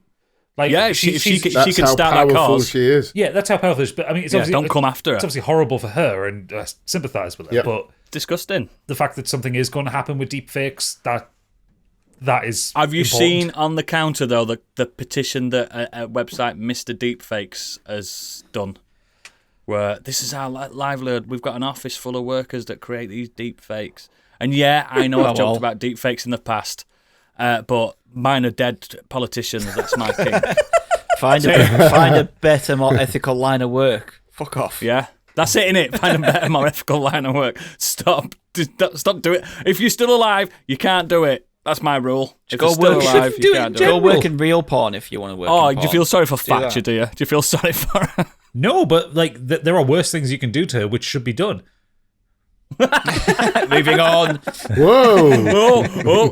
Order! Stig's done it at the speaker. I mean, the thing is, if Mr. Deepfake is worried about his job, that these people spend their time, doing this it's effectively visual effects work. Go work for visual effects studios. Yeah, do a good. If you can do this, Imagine that in your Do CV, that. though. What have you been doing for the last 5 years? Mr. Deepfake. Made Taylor Swift porn. They'd have probably already seen it. They would be familiar with his work. It always makes me think of those artists that go to try and get some legitimate work, and it's like, show me your portfolio, and there's just loads of furry porn. And they'll go, right, Mr. Kojima, you've got the job. Oh, he's absolutely into furry porn. Of course he is. Oh, you know what? This is a complete deviation. Nothing to do with the news. I just saw this on TikTok. There's a guy at a convention talking to people like, what's the best video game of all time? What's the worst video game of all time? Goes to this furry, and it's like, it's a female furry. Oh, And like Ferret. you can tell like it's like the way that it's a big bunny, and the way they're dressed up and the clothes they're wearing. What's the best game of all time? And this deep voice just comes out. Oh, I think it's Destiny 2. I'm like, what? Destiny 1. Yes, So it's like, brother. I was not expecting that voice out of that. And then he had took the him gall out. to say that Baldur's Gate 3 was the worst of all time. I was like, Okay, I wouldn't have took him on. yeah. No. I'd have skinned him. It was just like that was not the voice I was expecting to come out of that bunny. Sometimes when you've had a few too many drinks, though, you're not bothered what they talk. It's like when a very skilled drag queen like drops back to like their male voice. It's amazing, it's isn't it? funny as fuck. It's art. That is art. I've had it done to me, and it's art. Didn't stop me one bit. I It's wouldn't like have expected you to. that trans girl. You'd be on like a TikTok. rat of an aqueduct with that one. Absolutely. I see that trans girl on TikTok. Every now and again, she'll just like drop back into a roadman accent. Yeah. Stew. I love it. Bring it on. Scare men. They need scaring. Fucking men. This is going on. I know it is. Next. Sorry to bring the tone down very briefly, but I thought we'd better mention, of course, that Carl Weathers passed away this week at the age of 76. famous for, of course, his roles in Rocky as Apollo Creed, the Predator, and has appeared in Star Wars, Happy Gilmore, Star Wars Mandalorian, should I say, not the original Star Wars. And many, many, many, many more. Action Jackson, that's a good one too. Action Jackson, yeah. He's the champ. Apollo Creed. You can say he's been in Predator and all these other stuff, but he's Apollo Creed in my heart. So good as Apollo Creed. Like, he's generally amazing. It's a very in those. touching tribute from Sylvester Stallone. Yeah, They were really good pals anyway, weren't they, in real life? And that's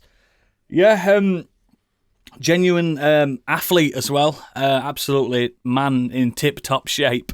There's no way Sylvester Stallone in real life could have beat Carl Weathers in that film. In the second one, because he was built like a brick shithouse. Yeah, he's just incredible. He would have kicked his fucking ass. He had great comic chops as well. Really good. Comedy really roles good. that he did as well. He was really good. Loved him. I loved it. him. Happy Gilmore's chubs. Damn alligator, bit my hand off. It's all in the hips. Yeah. It's when Happy presents him the head of the alligator and he falls out the window. That's just I think possibly my favorite version of Carl Weathers is when he's in Arrested Development, kind of as himself. Oh yeah. But he's like a proper mooch, and he's like super. It's when Tobias is like throwing away stuff from a barbecue. He's no. There's meat on that bone. Take it home, make a broth. Yeah, take it home, put in some broth, some vegetables. You got a stew, baby. Love him. It's a sad loss. It's a sad loss, but it's also just he's one of those actors that was very happy to take the piss out of himself. He knew. He knew. He wasn't like Jesse the Body Ventura, who took himself far too seriously. No. Of that creed. They were all like bodybuilders, weren't they, at one point and stuff like that. It's just, come on. Carl Weathers knew. He knew. He can flex with the best of them, though. He was mint in Mandalorian as well. Yeah, mint. it's a shame because obviously they're going to do a film now, and he's unfortunately won't be part of it. Sad loss. Next. Over to the Weird World Web. We've got two very quick Finally. stories. The first one I don't even understand, but I'm going to say it anyway.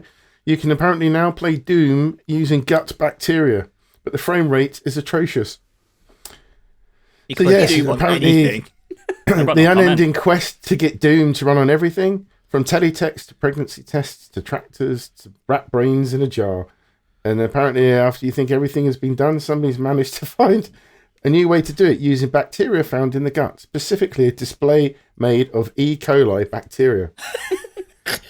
The setup comes from MIT biotechnology PhD student researcher Lauren Ramlan. Managed to use a 32 by 48 1-bit display made up of E. coli cells, with each cell effectively serving as an individual pixel by lighting them up as required using a fluorescent protein. Isn't it the same like technology as plasma? You know, for plasma TVs, that's a living thing, isn't it? Plasma. No, you're thinking of OLED. OLED, sorry, yeah. Organic LEDs. It's a similar principle. Basically, it's just stimulating the walls of the cells. Yeah, to make it light up. Yeah, and you get a fantastic 1 frame per 7 hours. I mean, it's playable.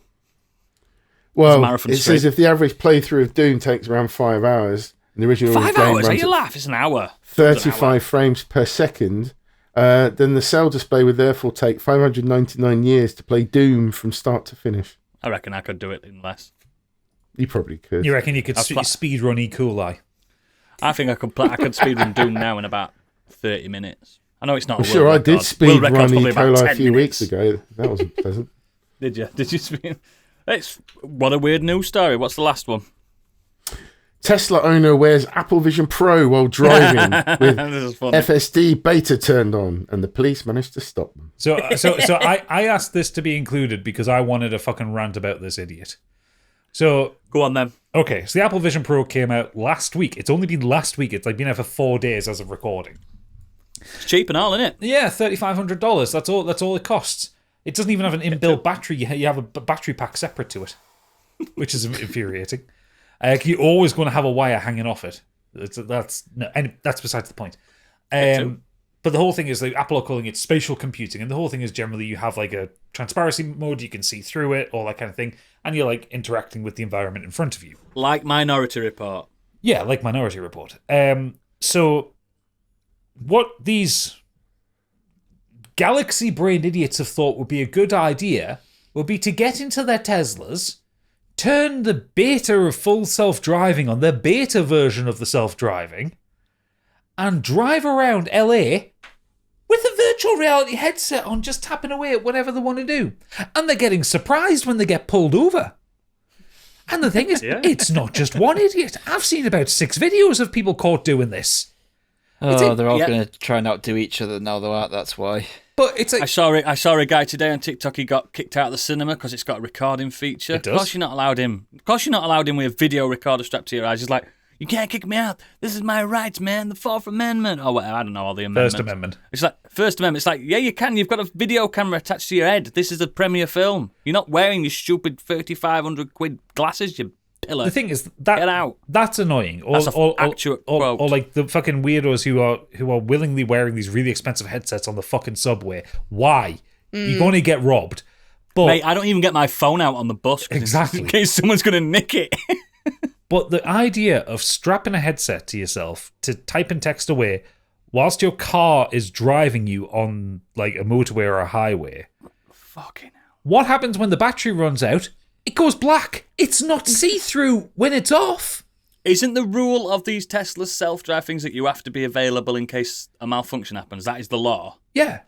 And you have to be ready, don't you? You have to keep touching your hands. You have to keep it. You're supposed to keep your hands on the wheel. Really, what they do is it's like if you're not touching the wheel, let us know you're still there. Yeah, every 30 seconds or so, it pings for you to like touch the wheel. I know there's some strict laws with it, but if you like jostle your cable or like the battery dies in your headset, you fucked it. It goes black, so You can't see. you can't see. You're in a 2-ton electric car or the 4-ton Cybertruck, which was the second video that I saw.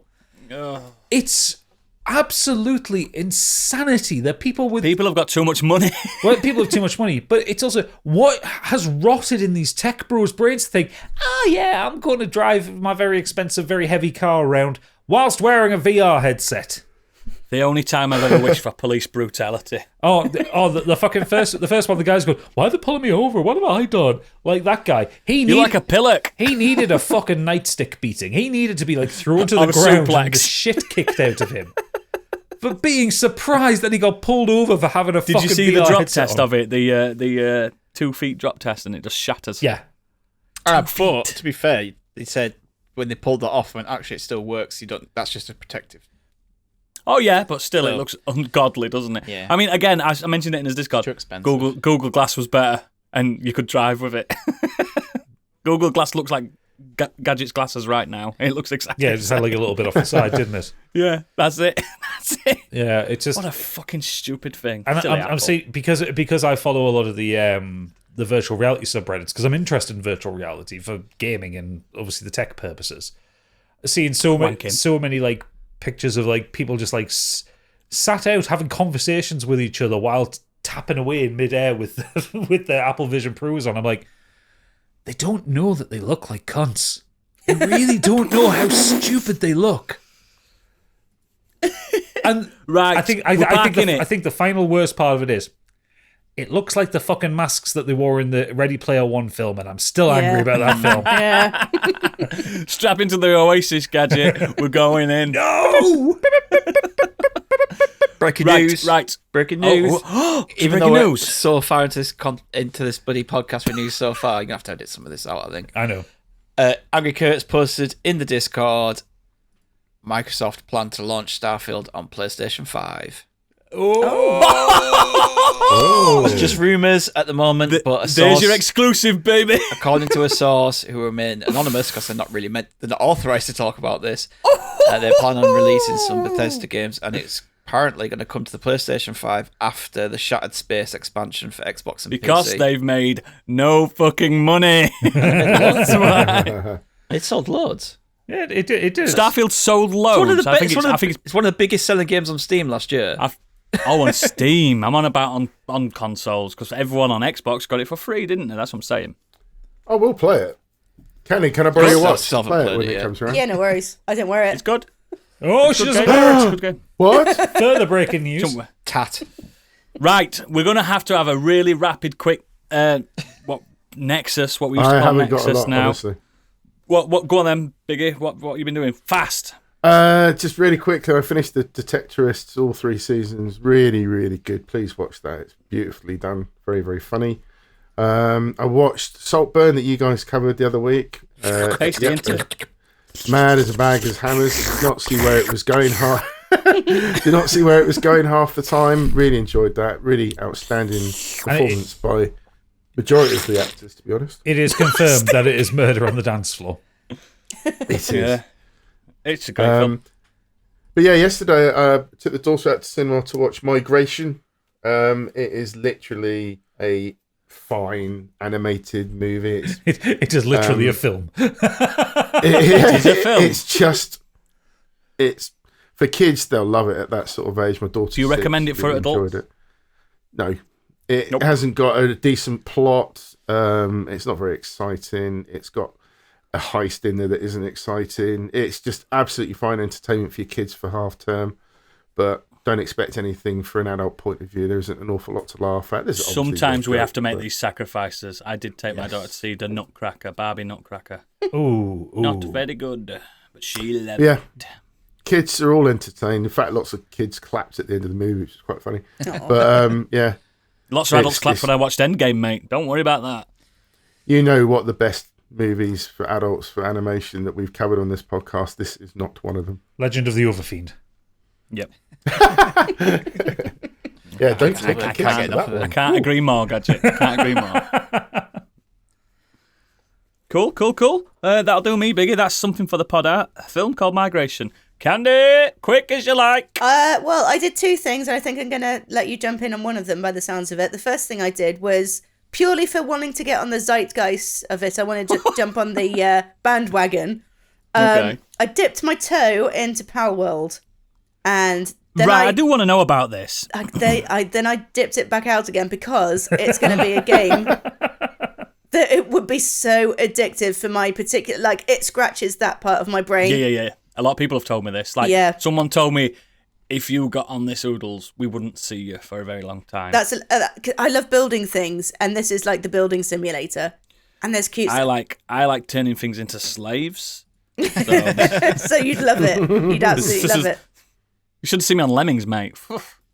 Andy, did you get into all the building stuff in like Fallout 4? Yeah, that was me. I was the person that liked that. You should see her several houses in ESO.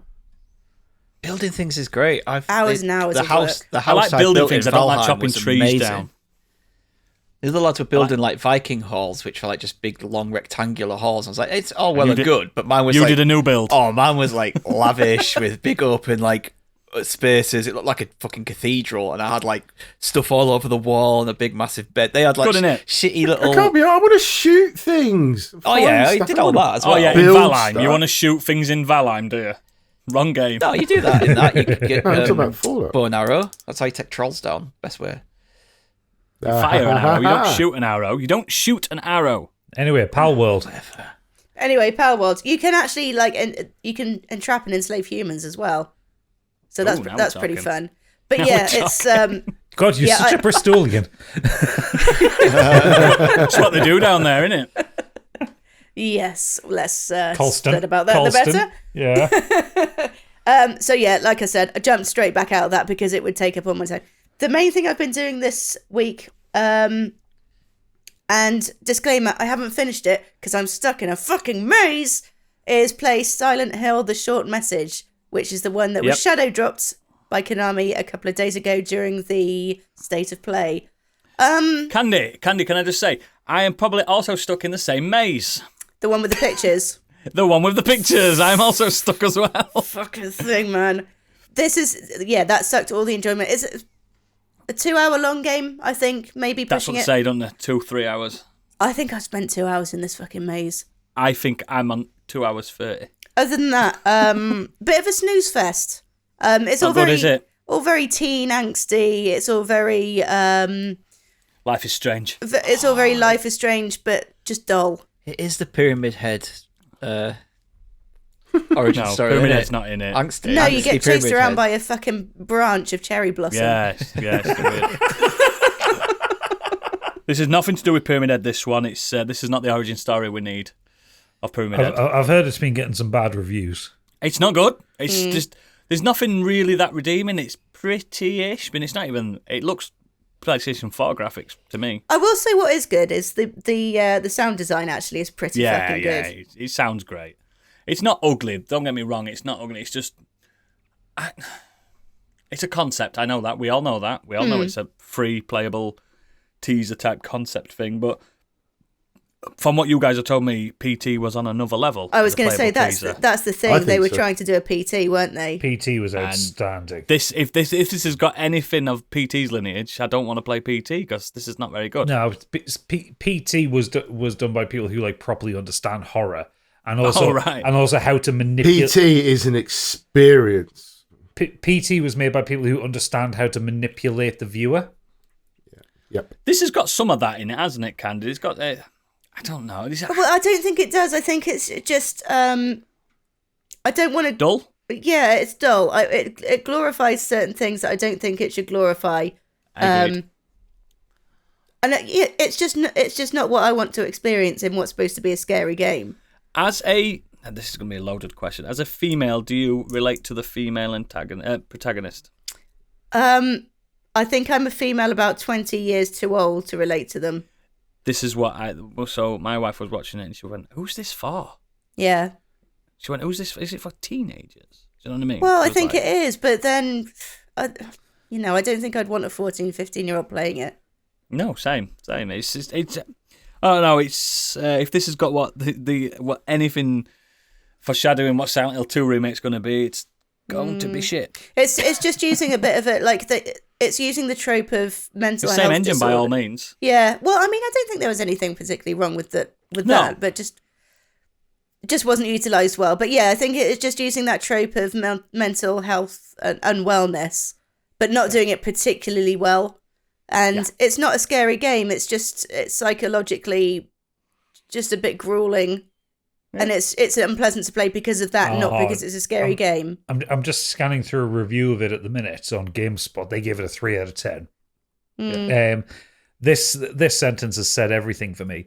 Referring to an in-universe worldwide occurrence coined, quote, the Silent Hill phenomenon, the game explains the places of despair have been known to be enveloped in fog before things get even worse. No, don't do that. Don't make it a global thing that Silent Hill happens everywhere. No, it does mention that Silent Hill syndrome. Silent syndrome. It's just not good, and I absolutely agree with Candy. I wouldn't even rate it a 3 out of 10. And that fucking maze. Yeah, I'm not even gonna. I've uninstalled it, mate. Yeah, I'm not gonna finish. I can't put myself through that kind of torture. Oh, worst reviewed game this week. PlayStation exclusive. Yay! If you ever get a chance to try and play PT, do it. I've got a chance. It's on my PlayStation. Oh, I would love to. Oh, mate. I'll be that person that rents somebody's PlayStation for a week. Seriously, I downloaded it when it came out, and stream it. Still there, mate. It's great. It's an astonishing thing. Nobody wants to hear me screaming. Everybody wants to hear you screaming. I'm one. Hello. Hi there. If we get 2 more new patrons, I'll do it. It's a promise. Can we do that thing on PS4? I know you can do it on PS5, where somebody else can remotely take control of your PS4. Yeah. No, I don't think you can do that. I'm sure you can do remote play, can't you? You can on PS5. I don't know if it's PS4. Yeah, not PS4. No, it's the PS4. I've got it on the PS4. It's you can do remote play, but trying to do it on PS4 because another house deleted that guy's. Will I be able to download that on a PS5? No. It's in my PS4 library still. No, it's without a lock on it. I checked it over a week when you guys talked about it. But if we get 2 more patrons, that's all we ask. 2 more new ones. I'll do it. That's it. Cool Candy. Just as disappointed as me. I'm tempted to sign up. £1. Hey, it's I can pay. Technically, you can sign up for the £1 tier where you get to vote and you're just supporting the podcast. So do that. Yeah. I've got to play it. Haven't I? I'll jump in now, and Stig's going to help me with this. We're just batting about baton. I watched other than playing that Silent Hill tribe. I watched Grounded Part 2, the Last of Us 2 documentary. Now, I'm not going to discuss any spoilers for you now. I'm going to talk about the actual documentary itself as a documentary. I thought it was great. Yeah, it's really good. Really good. And the first Grounded was good. It's about the production and making of The Last of Us Part 2, this one.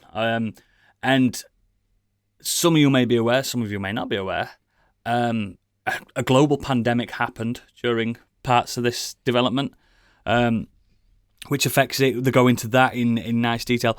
But the detail I did like about this is how, I don't know if it was a stunt, but I don't feel like it was, but they let the devs and the staff talk at liberty about the struggles of being in that environment, which I was hoping for, because we got a little bit of that on the last game, but the last game, if you recall, came out of nowhere. No one had heard of The Last of Us when it came out. This one had a lot riding on it, and they talk about crunch extensively, don't they, Stig? Yeah. And its pitfalls and how bad it is, and how as a studio now they've vowed to completely eradicate it and stuff. But they also talked about the bad stuff about it by neckbeards and online users and people abusing people that are just doing their fucking jobs at the end of the day. And it's really sad to see. We've got voice actors crying on this documentary. We've got producers and devs crying. I've seen the clip of Laura Bailey talking about it, and she went through some shit, bless her. And one, I adore her. Two, it broke my heart to see her crying. Three, I want to fight them all. Yeah, they're threatening a newborn child and stuff. Just awful. And this documentary held nothing back. It showed every tweet. These are the dickheads that's upset. And then they talked about the famous leak. That someone was very angry that the game was pushed back, so they leaked stuff. They got into a backdoor through the server and leaked loads of stuff and spoiled the big spoilers in that game. Yeah, I remember that.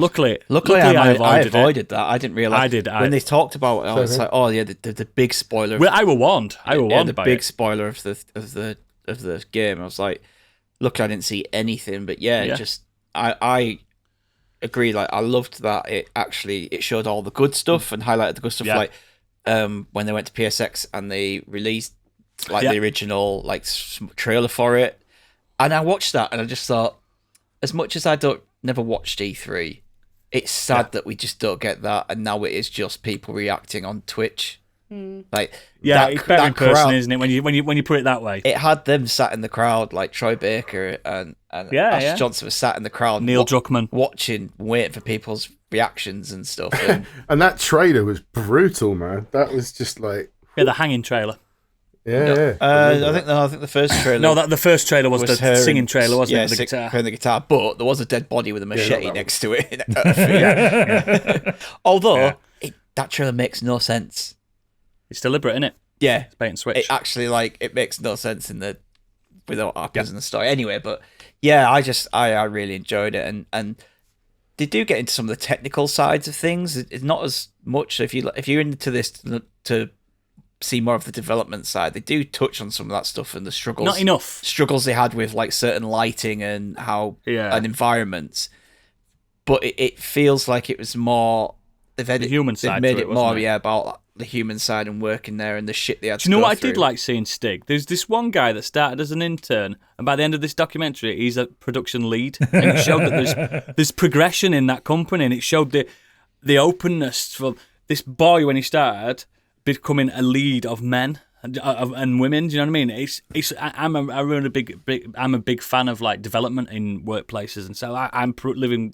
Well, it started in 2013, and the original. I just think that was a beautiful little moment in it. Like at the end, Neil Druckmann went, "Oh yeah, that guy that we talked about at the beginning of the documentary, he's now a production lead." It's like, whoa, he's done it, he's made it. Like their original target date was 2018. Yeah, was it? They were nowhere near it. So, but. When did it come out in the end? 2020. In the middle of the pandemic. The best time for a really depressing game. February. I think that's why I didn't play it. No, it was meant to be February. August. It was originally February. That's what they touched on, that the pandemic pushed it back, and then that dickhead released everything. And apparently, there's a beautiful moment, and it's not really a spoiler, but there's a moment where Neil Druckmann's saying I want to kill this kid. I want to kill this kid. Angry, they found out who he was, and then he went, well, the story of the game is how to not act on that anger. And he went, in the end, I just forgive him. I was like, fuck. I looked this up afterwards. Imagine being that. I looked this up afterwards. I don't think he has been prosecuted or He hasn't. He's forgiven sued him. or anything. Completely forgiven him. It's not like the GTA leaks. No, he's turned the other cheek because he was like, it turned out this leaker was a fan that was angry that they'd delayed it. But Fan my ass, like prick. Yeah, I know. How can you be a fan of something and try and destroy people's livelihoods? But it's just a great one. It's 2 hours, 30-minute documentary. It's not a quick one. It's a long one. Does the documentary itself go into spoilers? It's less than that. You what? Sorry, Steve. I think it's only 2 hours, so it's only. Oh, it's 2 hours. The documentary, full of spoilers. It literally says at the beginning, this documentary. Well, the first spoiled. and second game. And I ended up spoiling it for Kate. Oh, no. Were you watching it with her? You No. fucking dingbat. I was watching it. She was upstairs getting ready to go out, and I just thought, I'm going to put this on a Sunday afternoon. I had the door open so the dogs could get in and out, and then they just drop. Oh, this happens, and I just turned the volume down, and then I paused it, and I went to see. Was it the big spoiler? Yeah. Oh no! And I went up. I went to the bottom of the stairs. I said, Kate, she's when you're coming back down, let me know, because I'll just need to pause this document. She says, I already heard. And I was like, she says, I heard you turn the volume down as well afterwards. Like, I was like, fuck. She's like, it's fine. But she really likes the show, doesn't she? Yeah, I'm You disappointed. haven't finished, or you've played it but not finished it, so you know the spoiler, right? You guys know what happened. Yeah. I played about 3 hours of it, so yeah. Got It's past not- that spoiler. Trust me, I don't think that's the biggest spoiler in the game. I think there's a lot more to that game than that. No, but that's no, like but the- it's huge. It's the spoiler that everyone cottoned on to when the game came out, because it was such Way it leaked as well. because everyone was either saying, "Oh, this is such a brave thing for Naughty Dog to do," or "Why the fuck is it's gone Naughty Dog woke." do this?" Yeah, there was a lot of tweets in this about Fucking lesbians. Naughty Dog's just a gay devs. They just want gay agenda. Because they were saying that a character in this game is clearly trans, not knowing that there is an actual trans character in this game, Which is not that character. Which is not that character. And I was just like, you fucking I absolute can't be bigots. arsed with the online discourse of that when the show gets to it, and it's like, no, this is in the game. It's not something the showrunners have done. Like, Yeah. I think the documentary is fucking a brilliant insight into a studio that set unrealistic expectations and was destroyed by a pandemic halfway through it, and then came out smelling of roses in the best possible. It's got a good feel good ending, because obviously we all know what happened by the end, and it does touch on the show a little bit as well. But great document. The production company that makes these documentaries, they need to do them all, because they get in there. They're in every single like board meeting. The good one I've seen, the no clip ones. They're great. No Clip's great. The one they did on the Among Us, that's a really interesting one. Yeah, No Clip's great, but the problem with No Clip is that obviously it makes sense, but they've got more talking head interviews. This is more forget the cameras are here. Forget the cameras are here. And people just going about the day-to-day like working. Like, I think great. I recommend it to the Among anyone. Us one. The Among Us one is really good because it talks to a team that just made lots of silly little, I don't know what you call them, free to play sort of games. No, they just sort of did those really sort of cheap games and did something again with Among Us, and then it just woof, blew up. And it's how they. That's what happened to the guy with Flappy Bird, didn't it? The Flappy Bird guy. He didn't know what to do with all that money. It's a really interesting chat with the few small team that they had and how they had to expand because of the popularity of Among Us. It's just a really good doc. I really enjoyed it. I tell you what, we're going on anyway. But yeah, Grounded Part 2. I tell you what, one thing that I did enjoy was hearing the original concepts. He pulls everyone into a meeting. He's like, "So this is a story, and this is what's going to happen." And you're like, "Yeah, that's not what happens, but that's interesting." And then they go on to explain why they made these changes and stuff. It was, yeah. Also, Ashley Johnson, incredible watching her behind the scenes. Oh, I love Ashley Johnson. Oh my god, isn't she great? She's so good watching those scenes in this, and it's like, fuck me, she is amazing. Seriously, you see a lot of mocap, don't you? Yeah. Seriously, watch Critical Role, because she's obviously one of the cast members of that, and it's them playing D&D, and it's like Matt Mercer and Travis Willingham and Laura Bailey. D&D. But seriously, watch it, because Ashley Johnson gets some wonderful moments in it, and she's so fucking good. They're all got. Troy Baker's fantastic in a particular mocap scene. The show on this, absolutely I get why people use him a lot. I know he's overused, but he's I hate him. He's so phenomenal. pretty and talented. Fucking hate him. Yeah, he's really talented, and he plays out the guitar I know, it's properly. And he hard. does all. He does. You know, Biggie. But yeah, I recommend it to anyone that's got any passing interest in development, because it's a development documentary more than I anything. will watch it when I get through the game this year at some point. Yes, Because I do want to finish the game before season 2 drops. So. Of course you do. Of course you do. You need to stick. So that's one thing I did this week. So the other thing I did that I want to talk about is I finally watched a film called Marriage Story. I think I've heard of this one. Directed I have. by Noah Baumbach. It stars Adam Driver, Scarlett Johansson, Laura Dern, Ray Liotta. And it's the story of Adam Driver's character and Scarlett Johansson's going through a divorce. Adam Driver is a director in New York. He's a stage director, and Scarlett Johansson is an actress who originally kind of worked with him and works in his projects, but is offered this role to go back to LA and do this TV pilot, and they just start to get pulled apart, and eventually she decides to serve him divorce papers. So the story, the subject matter... I'm sorry, but you'd be gutted if Scarlett Johansson wanted to divorce you. Yeah, the subject matter, it ain't all that interesting. It's a couple going through a divorce. But it's a couple going through divorce. So the subject matter is... Yeah. But the performances in this are absolutely incredible.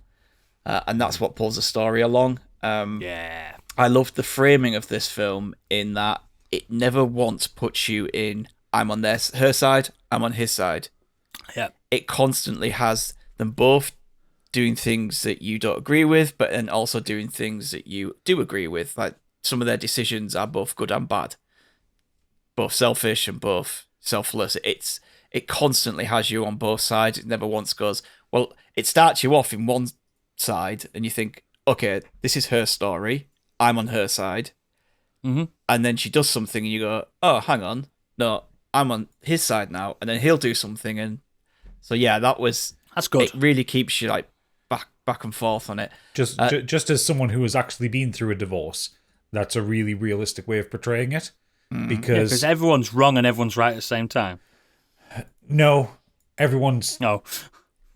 Both parties are always wrong in a nasty divorce. I had a nasty divorce. You can have an amicable divorce where you do everything right, and rare though, isn't it? Yeah, no, but some do where people just fall out of love. Yeah, but well, I think that's what happened in Marriage Story though, because it was. Sorry to interrupt, but just whilst it's in my head, because it's been a while since I saw it. It started off. I mean, it wasn't super amicable, but they weren't super hostile to one another. But actually, the way it's how the lawyers twist them, they're like, well, if you say this, you can get this, and but they did that. How does that make you feel? And actually, they end up hating each other because of the lawyers rather than their hatred from one another. But they're manipulated, yeah, a little bit by lawyers that want more percentage. So they're basically going through this, and the leech say at one point, "Oh well, I don't think she'd do that. That's not her. Oh, I don't think he'd do that." And then the lawyers are like, "Well, they are doing that," and it's like Candy said, it's the lawyers that are pushing things and messing things around. But there's a big... You're selling this to me. I really want to watch this. There's a big blowout fight between the two, which is kind of what all the clips from the Oscars and award shows were using. I've seen GIFs from it. It's Adam Driver angry, isn't it? So fucking good. I really like Adam Driver anyway. Incredible. It's just two amazing actors just... in the prime. Yeah, being completely raw, full of emotion, mesmerising. The camera work in it is brilliant. It's constantly twisting around them, going up close, following them around. They're just, fighting, shouting at each other as they go through this.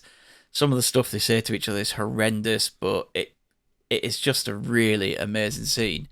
I still think he's punching, though. Laura Dern got an Oscar for her part as a supporting actress in this. Oh, did she? Yeah, and she's brilliant. I don't think I've ever seen a character who is detestable, but fun, breezy, and lighthearted. Like, at no point is she horrible. It's like she's what she's doing and the little things she's doing in the background and the manipulation, it's horrible, but the way she goes about it, the way she speaks, the way she acts, and you're like, oh, I'd love to go for a drink with her. She seems great, but She isn't. Isn't that what Imelda Staunton's character in Harry Potter starts as? She starts as... No, you hate No, her no, from no. the second you She see is it. detestable from the beginning. Fair enough. At no Long point, time since I've seen them. Yeah, at no point do you ever go through this going, I hate her. I didn't anyway. I just thought Right. she's a great character, but you know that what she's doing isn't great. Like, there's a thing right near the end where she's like, oh, I got you this. And she's like, well, I didn't ask for that. It's like, even... So, yeah, I could completely see why she won the Oscar for it. Even Ray Liotta's good in this. And this is like... Was it his last role? No, but this is 2019. At that point, Ray Liotta was not good in things. No, he wasn't. He was just phoning it in, wasn't it? Yeah. Yeah, I thought it was great. If you've been through I'll a watch bad that. divorce, it might be quite triggering. So just, I've been through a bad breakup. not a bad divorce. Yeah, but like I say, My wife really liked it. She recommended it. I can't relate to it. But Did if she you give you have, some then- papers, Biggie? No. Watch this. Have this. Or I just didn't read them through them in the bin. But yeah, I think Scarlett Johansson and Adam Driver both got nominated for Oscars. Laura Dern obviously won it. So I'm going to watch it. I'm going to watch it this it's week. on Netflix. Yep, I'm going to definitely watch it this week. Awesome. Gadget, take us home. Come on, land the plane. I'll take you home. I'll crash this plane because I've had a few drinks. I have. So a couple of things. One was I watched a YouTube video this week that is very interesting that everybody should watch. This was by a channel called Gaming Madness, spelled Don't like games. Gamin Madness, where and basically this guy interviews people in the gaming industry, and he's interviewing Ilka Villi about Alan Wake 2. Oh, okay. And it's an hour-long video, and it's just a really interesting video to listen to, because Ilka's such a super nice guy anyway. Yeah, He's the guy who physically plays Alan Wake. He doesn't voice Alan Wake, but he physically plays him. No, the person that voiced him did the Doctor in Thingy, didn't he? In Control, yeah. In Control. But it's interesting to hear the process of making the game and how things went. And actually, he had a fair amount of input of how Alan would look and sound. Has he kept his hair and beard? Yes. Love that. Love that for him. Oh, he's a lovely boy. I sent it to Candy. She was very happy with her. Oh, absolutely. He's a good-looking bloke. I finished my second playthrough of Armored Core 6. And I want to know, actually, 'cause I've never asked you the this. boss. I've never asked you this. What does it rank in your modern-day FromSofts? In my modern day FromSoft, It's a loaded question, that, because it's a difficult question to answer. difficult question. At the minute, it's Sekiro, Bloodborne, Armored Core, Elden Ring, Dark Souls 3, Dark Souls 2. Demon Souls last. Yeah. I'm not arguing with that. But yeah, so for those who have finished Armored Core 6, one of the endings, the boss is the traditional FromSoft big talk kind of guy, but he's really weak and unimpressive, and for all he can kill you quite easily, he's actually not that hard a boss. That's It took me That's the 3 attempts. Yeah, about the same for me. That's the one I got on my first playthrough. Second playthrough, no hyper mode, 87 attempts to get this boss down. I've not even got nowhere near a proper start in the second. Because like a dickhead, I'm playing Elden Ring again. Of course. By the way, I did platinum Elden Ring twice now, Fantastic. which is just weird. So yeah, I did that this week, and I'm not going to spoil who that boss is because it is a massive spoiler. But fuck me, it was such a good. Like the dog was asleep on the chair behind me when I was doing it. I jumped out my chair, and went "fuck you" at the top of my voice when I beat it. I do think more people Scared the should play shit out that of the game, dog. even if you're not into mechs, because it's a fucking well-playing game. It's fun to play. It's one of the greatest action games I've ever played. Yeah, it's just it works. Every control is used perfectly. It's just Yeah. it's fantastic. But we're going to move on to what I've actually been playing this week, which is one of the greatest RPGs I've ever played. And I'm only about 7 hours into it, and there's a lot more game to come. But I'm confident in saying this has got a GOTY contender to it. Oh no! Like a Dragon, Infinite Wealth. Like a Dragon, Infinite Wealth. So you all know, like last year, I played through Yakuza 7, Like a Dragon, which was the changing point for the long-running Yakuza series from Ryu ga Gotoku, which where we moved away from the stoic Kiryu to the happy, light, and ADHD-born Ichiban. And the game's changed from being brawlers to being kind of more Dragon Quest-style JRPGs set in the Yakuza universe. Explicitly so, because they actually do mention Dragon Quest. because Yeah, they do. throughout whatever brain damage Ichiban happens to have, he sees the world as a video game. So, and it's actually in the game, like he sees, like you go into a fight, he sees people transform into like monsterish kind of characters. Yeah, that's not actually happening in real world, is it? It's yeah, just what he sees. The rest of the people in the party don't see that, and they actually He's the comment one on that's that. seeing himself leveling up, isn't he? Yeah. So Infinite Wealth is the follow-up to that. This is effectively Yakuza 8. But we're sticking with Ichiban. We're sticking with the turn-based Does he still combat. have the same red He's still got the same red suit. He's still got the same punch perm. He's still got the same happy-go-lucky attitude. I like Except this time, what we're not sticking with is Tokyo, because we're off to Hawaii. Where'd you go? What, like Honolulu or something? Yeah, he goes to Honolulu to find his long-lost mother. What? I didn't know he was a Hawaiian. Or she just moved to Hawaii? No, she moved to Hawaii. Right. Actually, he's half Japanese, half Hawaiian. Is he? Yeah, That's where his hair came from. that's where his hair came from. What they've done with this one, 'cause it takes a lot of the same kind of tropes of the Ryu Ga Goto Go series, where, you know, it's a mix of kind of heavy cutscenes, high drama, stupidity, weirdness. One of the early fights that you get in the tutorial is a guy who's just randomly flashing you on the streets of Yokohama. Why not? Yeah, why not? But by the end of chapter 2, you're off in Hawaii. It's leaning into the weirdness. It's leaning into whatever fucking brain damage that he's got. On the trailer I've seen, mate, he's riding a dolphin. You can ride a dolphin. There is a really funny sequence where basically when he's in Honolulu early on, he gets kind of betrayed and kind of drugged, and then he wakes up naked on the beach, and he's kind of like walking around confused. And it's one of those kind of classic scenes where like he's naked and there's always kind of something in the way of him. So he's like walking like Austin Powers. Yeah, like so he's in the background. There's like a crab walking along at the same pace as him, just over his midsection, and it's done so well, and it's so funny because Ichiban's completely confused as to what's going on. And bless him, he's got such golden retriever energy. I love Ichiban so much. I find him better than Kiryu. Oh, he's absolutely better than Kiryu. But what they've also done is they've actually enhanced the turn-based combat. So you now get proximity bonuses. So if someone's close to you, like when it's your turn, you get like a blue ring around you. If the enemy that you're attacking is in that ring, you'll get a bit more damage to them. But what you can also do, physical attacks can knock people into other people. So many fights been really satisfying where I've hit the first enemy and knocked 3 or 4 of them out like a fucking bowling ball. It's great. Doesn't it have like Super Mario RPG contextual button prompts where like you can block if you time it right and you can hit for extra damage? Not hit for extra damage. That's Sea of Stars you're thinking of, but you can do a perfect block. You perfect can blast. do a perfect block on this one. I think that makes these turn-based ones a bit more like engaging. I think it makes it feel pacier, punchier. I think, like I said, I'm only about 7 hours into it. This is going to be a 60-hour game. I can say there's a whole Animal Crossing style mini game associated with it.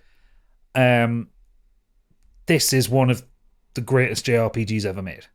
Already, a lot of people have told me this because I liked 7. I really liked 7. It's my favourite Yakuza game, but it's gonna be, isn't it? Because I like JRPGs.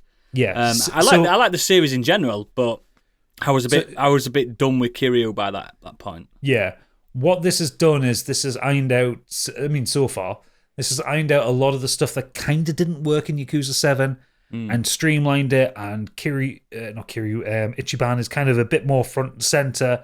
And he gets put into more weird situations. And because he's taken out of Japan, you get that weird fish out of water feeling. And it's also strange when you're walking around the streets of Honolulu, you appreciate how dense Japan is. Because, like, the streets, you can cross them and it takes ages compared to when you're in the Japanese levels. Yeah. And, like, not everything's so kind of overbuilt over top of you. It's a lot less claustrophobic. It's also weird to have people speaking in English. So hang on, is this game in just Japanese then?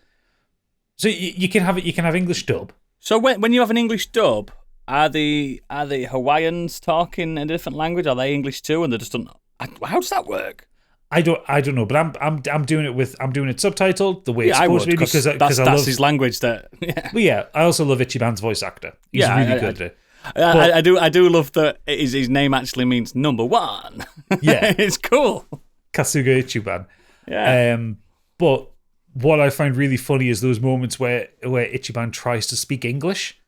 Oh, just Because but it's the Japanese voice actor trying to speak English as well. Yeah, and that's badass. He's got a couple of phrases. Like the first one, I think he starts going as like "Bon voyage," which is not even English; it's fucking French. But he's like "as a bon voyage," like that. Yeah. No, that's cute.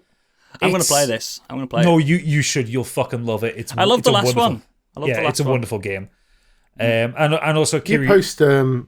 You posted a pic of it, didn't you? It looked pretty swish from what I remember. Yeah, well, that's also all the looked screenshot good. of it. There hasn't been an ugly Yakuza game.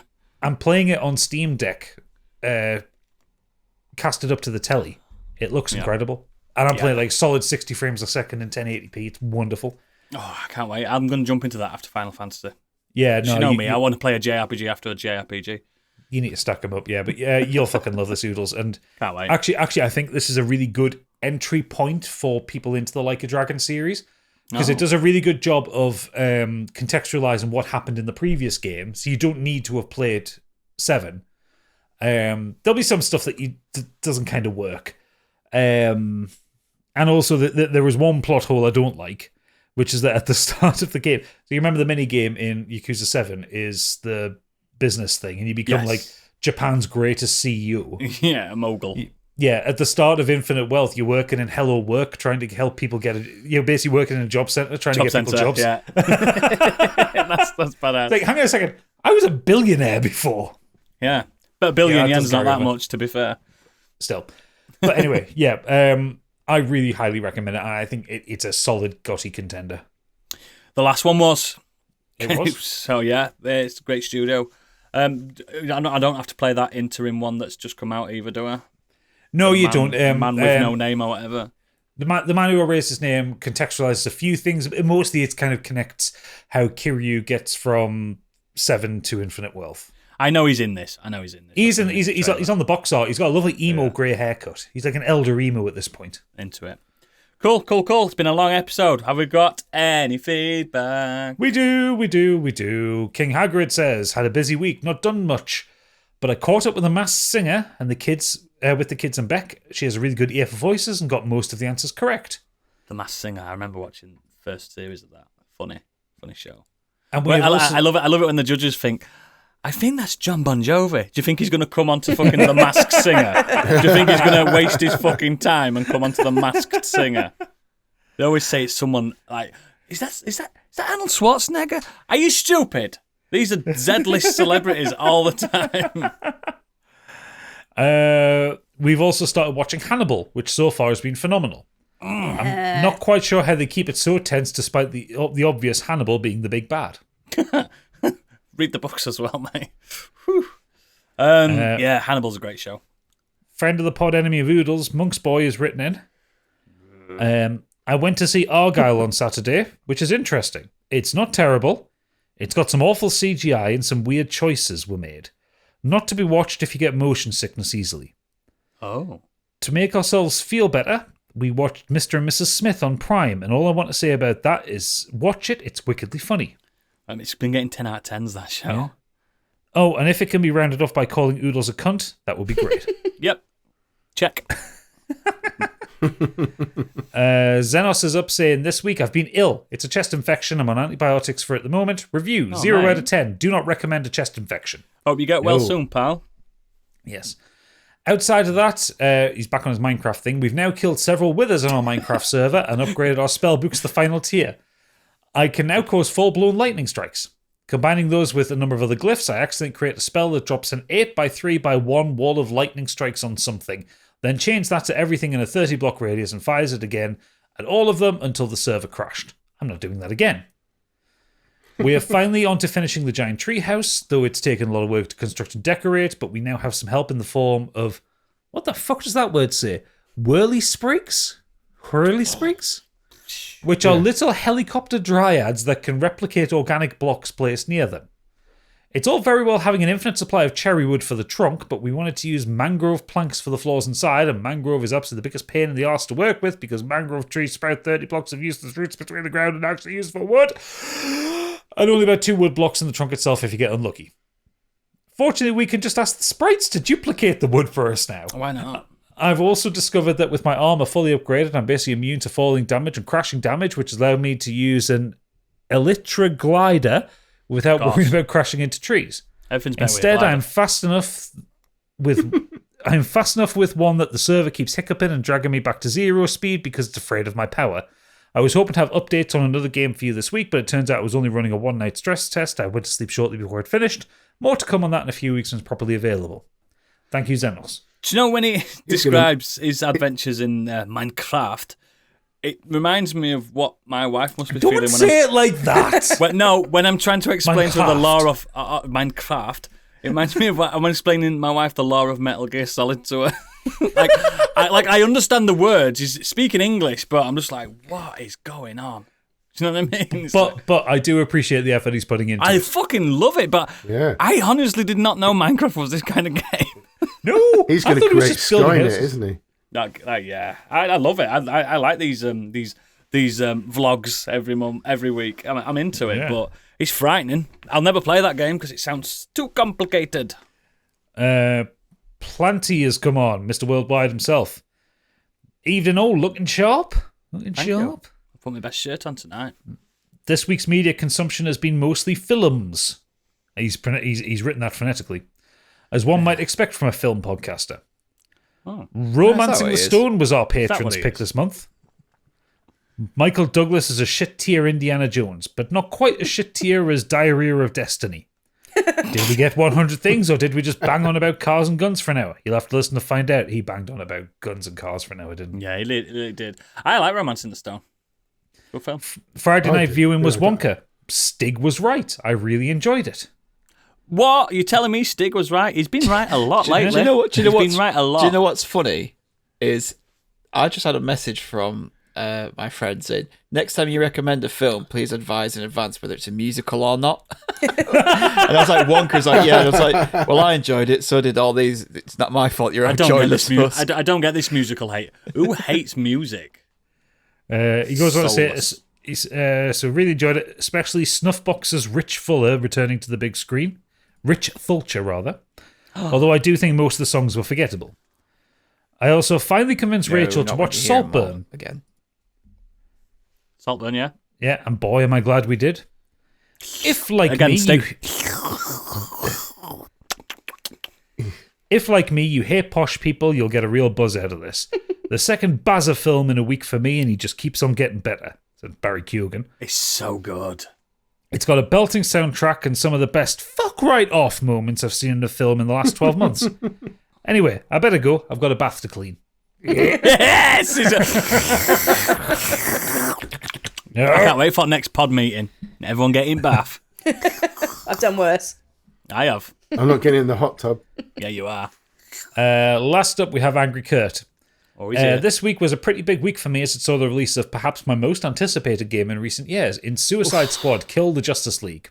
Oof. Reason being that I absolutely adored the Arkham trilogy and was excited for whatever Rocksteady would be putting out.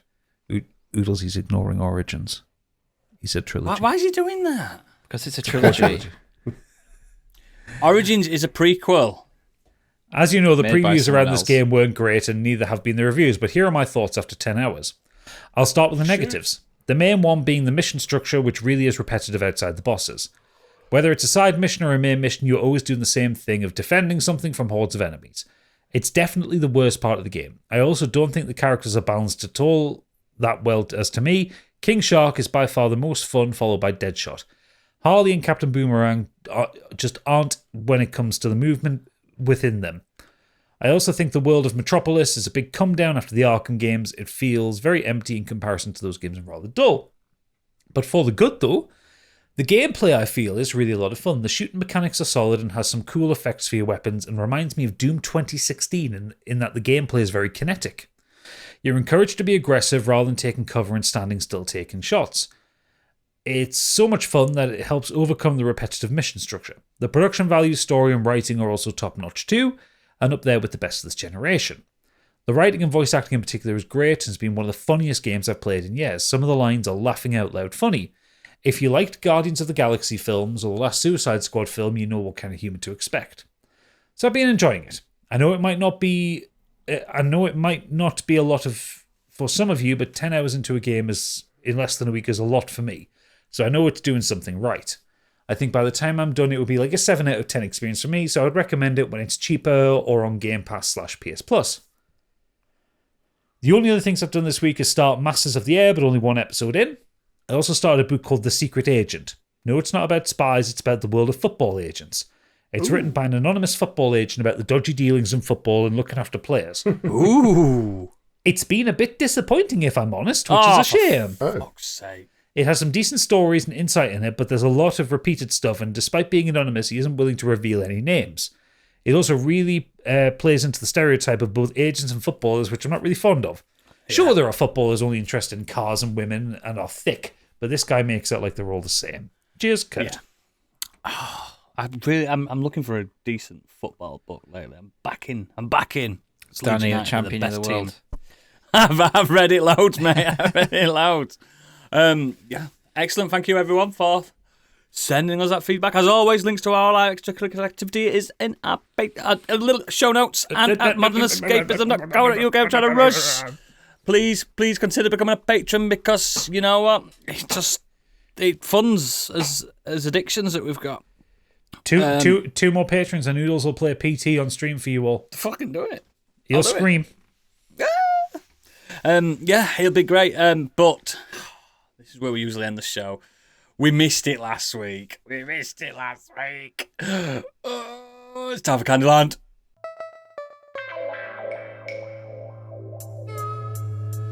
And now, what's up in Candyland?